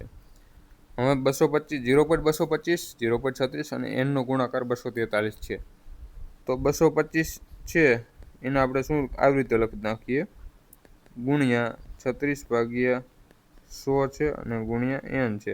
એની કિંમત આપણને આપી છે 243. તો n નું મૂલ્ય કેટલું એમ પૂછ્યું છે. તો અહીંયા એક છેદ ઉડાડો તો 25 ચોકા 100 થશે અને 25 9 225. પછી અહીંયા 9 ચોક 36 થશે. હવે 243 છે એના ભાગે આપણે 81 કરો તો એ 81 × 3 થશે. 81 × 3 એટલે 243 થાય. તો અહીંયા 90 81 અને અહીંયા કેટલા વધ્યા? 3 વધ્યા. તો n ની કિંમત આપણને શું મળી? 3 હતા અને બીજા 1000. તો 3000 આપણી n ની કિંમત થઈ. પાઇપ A અને B એક ટાંકીને અનુક્રમે 18 અને 27 કલાકમાં ભરી શકે છે જ્યારે C આખી ટાંકીને 54 કલાકમાં ખાલી કરે છે. તો 18 27 અને 54 A B અને C. તો લસા આપણો 54 થશે. 18 તરી 54 27 × 54 અને આ -1 લખશું કેમ કે ખાલી કરે છે. હવે ત્રણેય પાઇપ એકસાથે ખોલવામાં આવે છે પણ C ને 12 કલાક પછી બંધ કરી દેવામાં આવે છે. તો 12 કલાક માટે ત્રણેય એકસાથે ખુલે છે. તો આ 3 ભરે છે, આ 2 ભરે છે અને આ 1 ખાલી કરે છે. તો 1 કલાકમાં કેટલું ભરાશે? 3 2 5 એમાંથી 1 દે તો 4. 12 કલાક કામ કરે છે તો 12 ગુણ્યા એટલે 48 કામ થઈ જાય છે. પછી શું કીધું કે પછી જે C છે એ બંધ કરી દેવામાં આવે છે. તો વધ્યું કેટલું કામ? 6 કામ બાકી રહ્યું. એ કોણ કરે છે? A અને B સાથે મળીને કરે છે. હવે બાકી વધેલ કામના ત્રીજા ભાગને 6 કામ વધ્યું એનો ત્રીજો ભાગ એટલે 2 કામ બાકી રહ્યું છે. તો એ કેટલી મિનિટમાં ભરશે એમ કીધું છે. હવે 2 કામ બાકી છે. આ જે છે એ બધું કલાકનું કામ છે. આપણને જવાબ માંગ્યો છે મિનિટમાં ભરે છે એમ. 2 કામ રહ્યું એ કોણ પૂરું કરે છે? A અને B સાથે મળે. તો 2/5 એના ગુણ્યા આપણે 60 કરી દો એટલે આપણને મિનિટમાં મળી જશે. તો 12 × 5 = 60 અને 12 × 24 મિનિટમાં જે છે એ બાકીનું કામ કરી દેશે, પૂરું કરી દેશે. લંબચોરસની પરિમિતિ 46 મીટર છે તથા તેનું ક્ષેત્રફળ 120 ચોરસ મીટર છે. તો વિકર્ણની લંબાઈ કેટલી થશે? હવે આ જે છે આપણે ફોર્મ્યુલાવાળા લેક્ચરમાં બધા શીખવાડેલા છે કે પરિમિતિ અને ક્ષેત્રફળ શું કહેવાય. હવે x છે એ પહોળાઈ છે અને y આપણે લંબાઈ અથવા લંબાઈ x લઈ લઈએ અને y પહોળાઈ લઈએ. તો ક્ષેત્રફળ એટલે x × y આપણું કેટલું છે? 120 આપ્યું છે. હવે પરિમિતિ એટલે શું થશે? તો આ પણ x અને આ પણ y.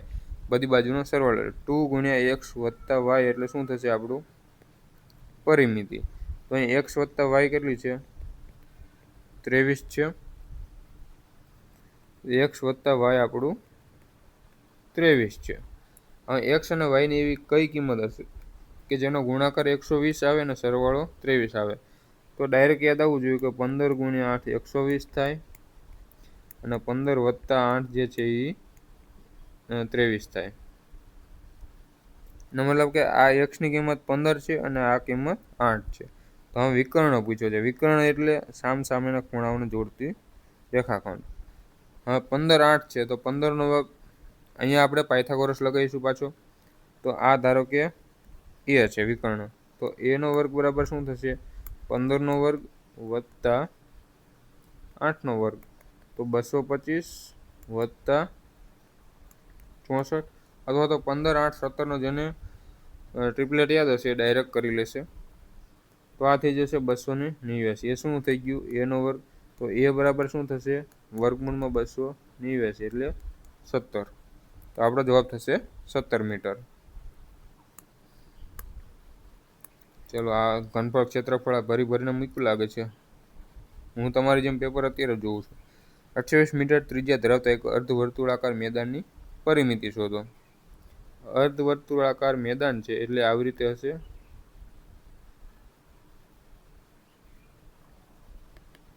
અથવા તો આપણે આવી રીતે વર્તુળ બનાવી નાખીએ અને હું તમને આ અર્ધવર્તુળાકાર છે એવું માની લ્યો, બરોબર. બીજું આપણે કાઢી નાખીએ.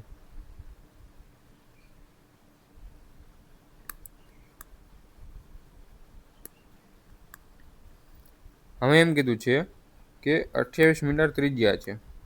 હવે ત્રિજ્યા એટલે શું થઈ ગયું? અહીંથી અહીંયા સુધી આ 28 છે. તો એની પરિમિતિ શોધવાની છે. તો પહેલાં આખી પરિમિતિ એટલે શું થઈ જશે? વર્તુળની પરિમિતિ એટલે 2πr થશે. એ આખી વર્તુળ હશે તો પરિમિતિ થાય. અડધી પરિમિતિ એટલે કે શું થઈ ગયું? એની અડધી થઈ ગઈ એટલે પાઈ ગુણ્યા આર, વત્તા શું થઈ ગયું? વત્તા આ જે છે એનું માપ તો આપણે ઉમેરવું પડે, કેમ કે પાઈ આર એટલે તો ખાલી આટલું થશે, વત્તા આપણે આ માપ ઉમેરવું પડે. તો એ માપ કેટલું થઈ ગયું? આપણો વ્યાસ જેટલું થશે. તો વ્યાસ એટલે 2 ગુણ્યા આર. તો હવે પાઈ આર એટલે શું થશે? 22/7 ગુણ્યા આર એટલે 28 છે, વત્તા 2 ગુણ્યા 28 છે. તો અહીંયા 7 ચોક 28 થશે, 22 ચોક 28 અને 28 દુ 56. તો વત્તા આપણે 56 ઉમેરી દઈએ. 8 ને 5 13 એટલે 130 અને 14 બીજા 144 મીટર જે છે આપણો જવાબ થશે.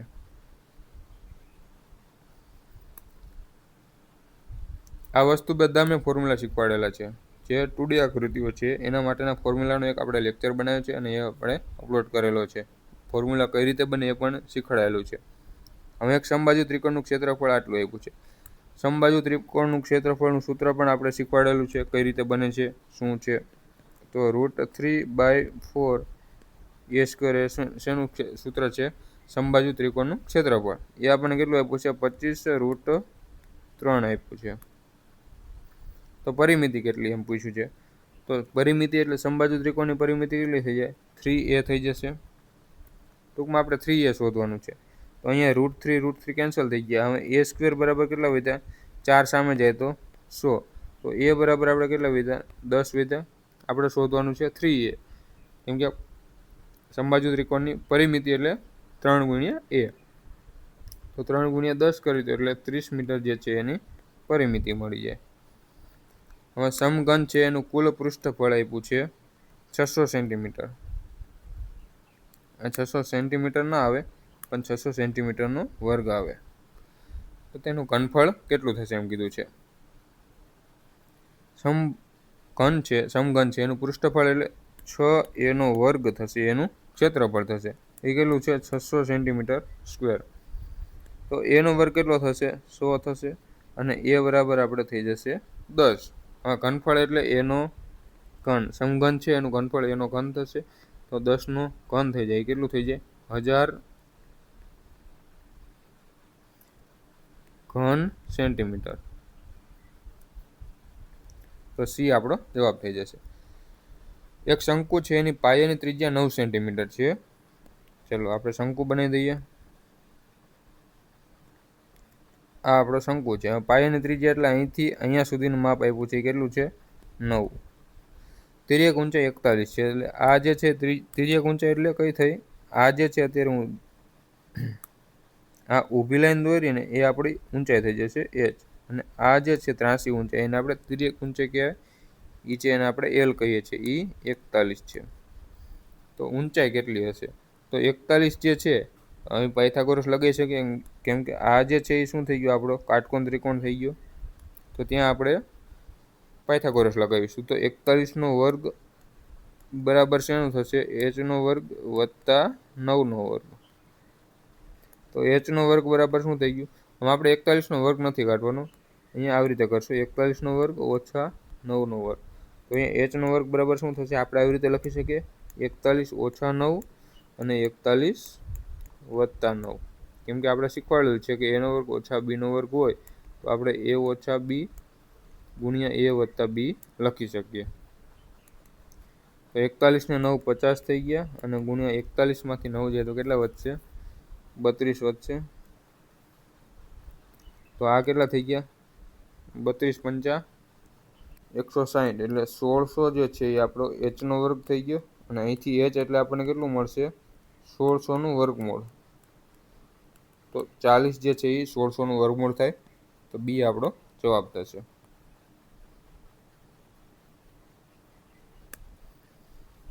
ચલો ગોળાનું ઘનફળ આપ્યું છે એ આટલું છે, તો પૃષ્ઠફળ કેટલું હશે? તો ગોળાનું ઘનફળ એટલે શું સૂત્ર છે? 4/3 પાઈ r એનો ઘન. આ એનું ઘનફળનું સૂત્ર છે. એ કેટલું આપ્યું છે આપણને? 38,808 આપ્યું છે. તો પૂછ્યું છે કે પૃષ્ઠફળ શોધો. તો ગોળાનું પૃષ્ઠફળનું સૂત્ર શું થશે? 4 પાઈ r નો વર્ગ. એનું મૂલ્ય પૂછ્યું છે આપણને, શોધવાનું છે. તો ચલો અહીંયા આપણે r પહેલાં તો શોધવો પડશે. તો r ગુણ્યા અહીંયા પાઈ 22/7 રાખીએ અને અહીંયા r નો ઘન એમ નામ રાખીએ. આ કેટલું છે? 38,808. હવે છેદ ઉડાડીએ તો 38,808 ભાગ્યા 4 કરીશું. અથવા તો પહેલાં 22 થી ઉડાડીએ, કેમ કે ઓપ્શન એવા છે કે ડાયરેક્ટ પૂર્ણાંક સંખ્યાઓ છે. તો પહેલાં 22 થી ઉડાડી દઈએ. તો 22 એકા 22, 6 1 અને ઉપરથી 8 વધ્યા. 22 પંચા 120, સોરી 110. 22 સત્તા કરીએ તો કેટલા થશે?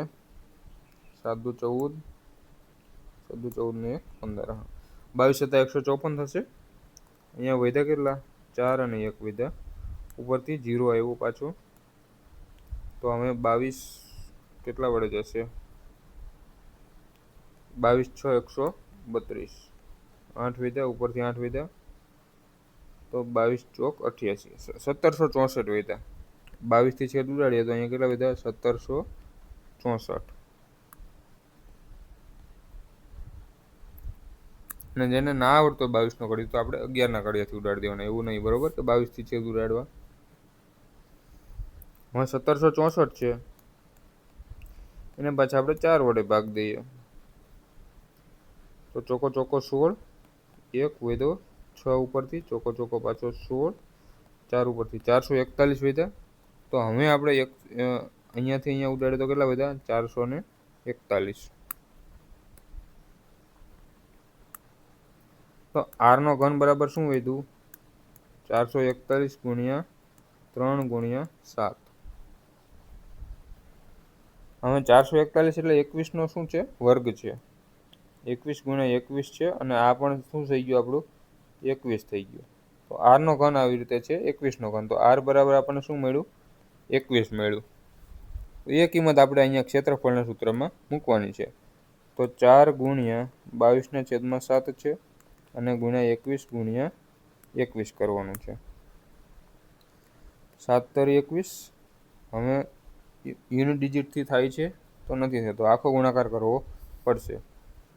તો 21 3 63 અથવા તો 21 3 63 થાય અને 63 ગુણ્યા 4 કરો એટલે 6 ચોક 240 અને 12 બીજા 252.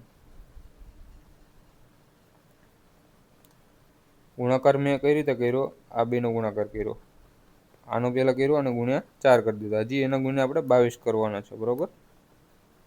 તો 0 2 દુ 4, 5 દુ 10 ની 0 અને અહીંયા 5. તો બીજા આપણે 504 ઉમેરવાના.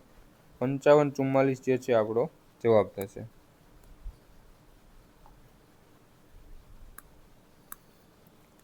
આમાં ખાલી સૂત્ર મૂકવાના છે અને છેદ ઉડાડવાના છે, બીજું કંઈ નથી. સૌથી ઇઝી ટોપિક હોય ને તો આ છે બધા, કેમ કે સૂત્ર જેને નથી આવડતું એને અઘરું લાગે છે, તેને સૂત્ર આવડે છે એને સહેલું લાગે છે, બરાબર. આપણે ટ્રાય કરવાની કે સૂત્રો બધા પાકા યાદ રહેવા જોઈએ. અને લેક્ચરમાં મેં એવી રીતે સૂત્રો કરાવ્યા છે કે તમને યાદ રહે. કદાચ ભૂલી જાઓ ને તો કઈ રીતે બને એ પણ શીખવાડ્યું છે. હવે એક લંબઘનની લંબાઈ 14 સેન્ટીમીટર છે, પહોળાઈ 18 છે અને ઊંચાઈ 24 છે. તો કુલ સપાટીનું ક્ષેત્રફળ પૂછ્યું છે. તો અહીંયા આપણે શું થશે, 2 ગુણ્યા LB વત્તા LH વત્તા BH. આ જે છે આપણે લંબઘનનું કુલ સપાટીનું ક્ષેત્રફળનું સૂત્ર છે.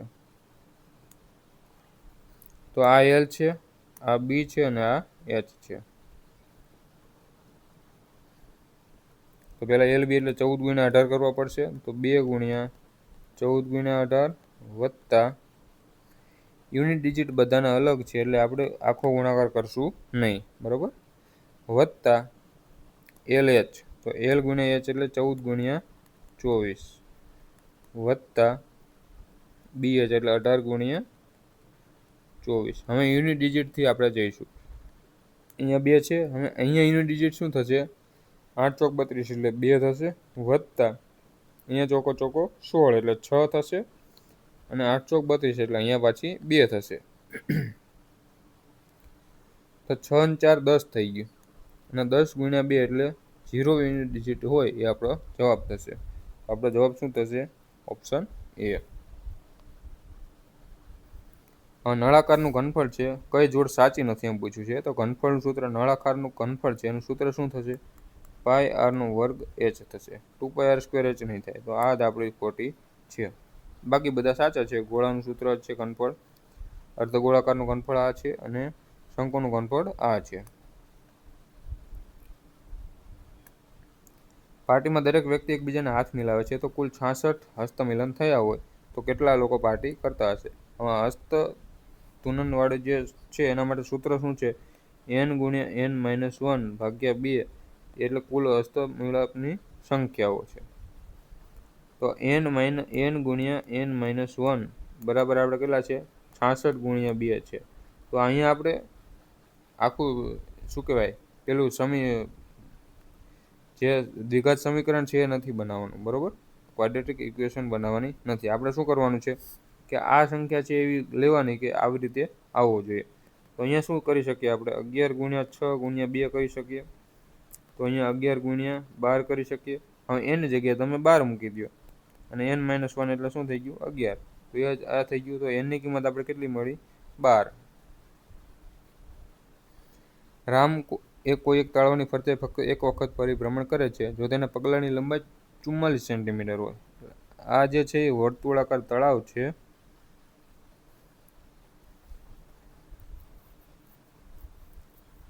એક પરિભ્રમણ પૂરું કરતા 700 પગલાં ભરવા પડે તો તળાવનું ક્ષેત્રફળ શોધો.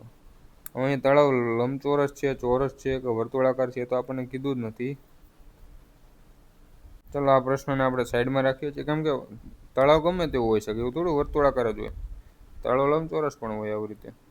તો અહીંયા આપણે આને સાઈડમાં રાખીએ છીએ. ચલો લંબચોરસ ABCDના છાयांકિત ભાગનું ક્ષેત્રફળ ગણતરી કરો. હવે અહીંયા ઉપરનું આપણે જે લંબચોરસ છે એમાંથી આપણે આ અંદરનો લંબચોરસ છે એનું આપણે ક્ષેત્રફળ બાદ કરી દઈએ તો આપણને જે વર્ધતા ભાગ છે એનું ક્ષેત્રફળ મળી જાય. તો ઉપરનો લંબચોરસ છે એના માટે પહોળાઈ કેટલી છે, 8 છે, અને લંબાઈ 12 છે. તો એનું ક્ષેત્રફળ શું થશે, લંબચોરસનું ક્ષેત્રફળનું સૂત્ર લંબાઈ ગુણ્યા પહોળાઈ. તો 12 × 8 = 96 થઈ ગયું. હવે અંદરનું તમે જોઈ લો. તો આ જે છે એ 5 છે અને આ છે 9. તો એનું ક્ષેત્રફળ શું થશે, 9 × 5 = 45. એ બાદ કરી દો તો કેટલા વધ્યા, 51 જે છે એ વધ્યું, એ આપણું બાકીના ભાગનું ક્ષેત્રફળ જે છાयांકિત કરેલો ભાગ છે. નીચે આપેલ બારગ્રાફનો અભ્યાસ કરો અને નીચેના પ્રશ્નોના ઉત્તર આપો. ખરીદેલ ફળોનું સરેરાશ વજન શું છે. હવે એપલનું વજન કેટલું છે? 67 છે કિલોગ્રામ. આ 85 કિલોગ્રામ, આ 69, 95, 71, 53 અને 85. તો ટોટલ કેટલા 7 ટાઈપના ખરીદા છે? 1, 2, 3, 4, 5, 6 અને 7. તો 7 ટાઈપના ફ્રૂટ છે અને એનું આપણે પૂછ્યું છે સરેરાશ. તો પહેલાં તો આપણે શું કરશું? બધાનો સરવાળો કરવા માટે ઇઝી કયું પડશે? આ પડશે 140, પછી 85 દુ 170, પછી અહીંયા કરી દઈએ તો 5 ને 3 8 અને 9 5 14 અને વધ્યું આપણું 67. તો કેટલા વધ્યા? 8 ને 7 15 નો 5 વધી 1, 6 4 10, 7 17 અને 18 4 22 નો બગડો વધી 2, 5 આ વધ્યા 525 છે. એના ભાગે આપણે 7 કરી દઈએ તો 7 7 49, 3 વધ્યા અને 5 ઉભા થયા તો 7 5 35. તો સરેરાશ વજન આપણે કેટલું મળ્યું? 75 કિલોગ્રામ. 57માં જોઈએ. નીચે આપેલ ગ્રાફનો અભ્યાસ કરો અને પ્રશ્નનો જવાબ આપો. આર્યન દ્વારા જુદા જુદા વિષયમાં પ્રાપ્ત કરેલ ગુણ. હવે ગણિત છે તો એમાં કેટલા ગુણ છે? અહીંયા 40 છે. હા, અહીંયા કેટલા છે? 25 ગુણ છે. એ ઇંગ્લિશમાં છે. આ જે છે એ 40 છે, સોરી 45 છે. કેમ કે અહીંયા જોવાનું, અહીંયા ગુણ છે ને તો આ લાઈન જોવાની આપણે. 45 ગુણ છે, બરોબર. તો એ જે છે એ 45 છે અને આ કેટલા છે? તો 35 છે. આપણને પૂછ્યું છે શું? પંજાબીમાં તેના ગુણના કેટલા ટકા મળ્યા છે? તો પંજાબીમાં એને 45 માર્ક મળ્યા. કેટલામાંથી? 50માંથી. 45 માર્ક મળ્યા 50માંથી. તો કેટલા ટકા છે? એના ગુણ્યા 100 કરી દઈએ. 50 દુ 100 અને 45 દુ 90% મળ્યા હશે. ચલો, ગ્રાફ આપ્યો છે. બેડમિન્ટન, ક્રિકેટ, ફૂટબોલ, બાસ્કેટબોલ અને અન્ય રમતો રમતા વિદ્યાર્થીઓની સંખ્યા દર્શાવે છે. કુલ વિદ્યાર્થીઓની સંખ્યા, બધી જ રમત રમતા વિદ્યાર્થીઓની સંખ્યાના કેટલા ટકા છે? ક્રિકેટ કેટલા ટકા છે એમ પૂછ્યું છે. હવે ક્રિકેટ કેટલા છે? આપણે 25 છે. પછી બેડમિન્ટન આપણા 30 છે. પછી અહીંયા આપણા 20 છે. અહીંયા છે બાસ્કેટબોલ 15 છે અને આ 10 છે. બધાનો સરવાળો કરી દઈએ તો આ થઈ ગયા 50, આ થઈ ગયા 40 અને 10 આ 50, 100 વિદ્યાર્થી ટોટલ છે. એમાં ક્રિકેટ કેટલા રમે છે? 25 જણા ક્રિકેટ રમે છે. તો 100ના 25% એટલે 25. તો એ આપણો જવાબ થઈ ગયો 25%. ચાર્ટ મુંબઈ શહેરમાં વિવિધ બ્રાન્ડની વોશિંગ મશીનની વેચાણ કિંમત સંખ્યા દર્શાવે છે. હવે કુલ વેચાયેલ વોશિંગ મશીન કેટલા છે? 85,000 છે. ચલો, બ્રાન્ડ એન અને ક્યુ બંનેના મળી વેચાયેલ વોશિંગ મશીનની કુલ સંખ્યા કેટલી? તો એનમાં કેટલા ટકા વેચાણા છે? 30% અને ક્યુમાં કેટલા છે? 10%. ટોટલ કેટલા થઈ ગયા? 45% થઈ ગયા. શેના? 85,000ના 45%. તો આપણે શીખવાડ્યું છે ટકા અને 2 0 કેન્સલ. તો વધ્યું શું? 85 ગુણ્યા 45 ગુણ્યા 10. હવે અહીંયા એન અને ક્યુ સોરી 40% થશે. કેમ કે અહીંયા 30% છે ને ત્યાં 10% એટલે અહીંયા 40% થશે, બરોબર. તો આ પણ આપણો 40 થશે. તો આ પણ આપણું 40 થઈ જશે. તો 85 દુ કેટલા થશે? 70, 170 ને 34. 17ના મલ્ટિપલ વાળા આવશે. કેમ કે ગુણાકારમાં શું છે? 17 ગુણ્યા 5 થાય છે. તો ઓપ્શન એવો હશે કે જેમાં 17ના ઘડિયામાં આવતું હોય. તો ઓપ્શન બી આપણો જવાબ થશે. બ્રાન્ડ એમ અને પી દ્વારા વેચાયેલ વોશિંગ મશીનની સંખ્યાનો તફાવત. તો એમ અને પી દ્વારા, તો એમ છે 25% વેચે છે અને પી 20%. તો એ બેનો તફાવત કેટલો? 5%નો થયો. તો 85ના આપણે 5% કાઢી નાખીએ. 85,000 છે એના 5%. તો ટકા કાઢવો હોય તો 2 0થી 2 0 કેન્સલ. 0 એમને 55 25 વધી 2, 8 5 40 ને 2 42. તો 4250 જે છે એનો તફાવત મળી ગયો. અહીંયા આપણે બધાની અલગ અલગ કાઢવાની જરૂર નથી. ચલો, આજના લેક્ચરમાં આટલું રાખીએ છીએ. નેક્સ્ટ આપણે બીજા લેક્ચરમાં જોઈશું. Thank you.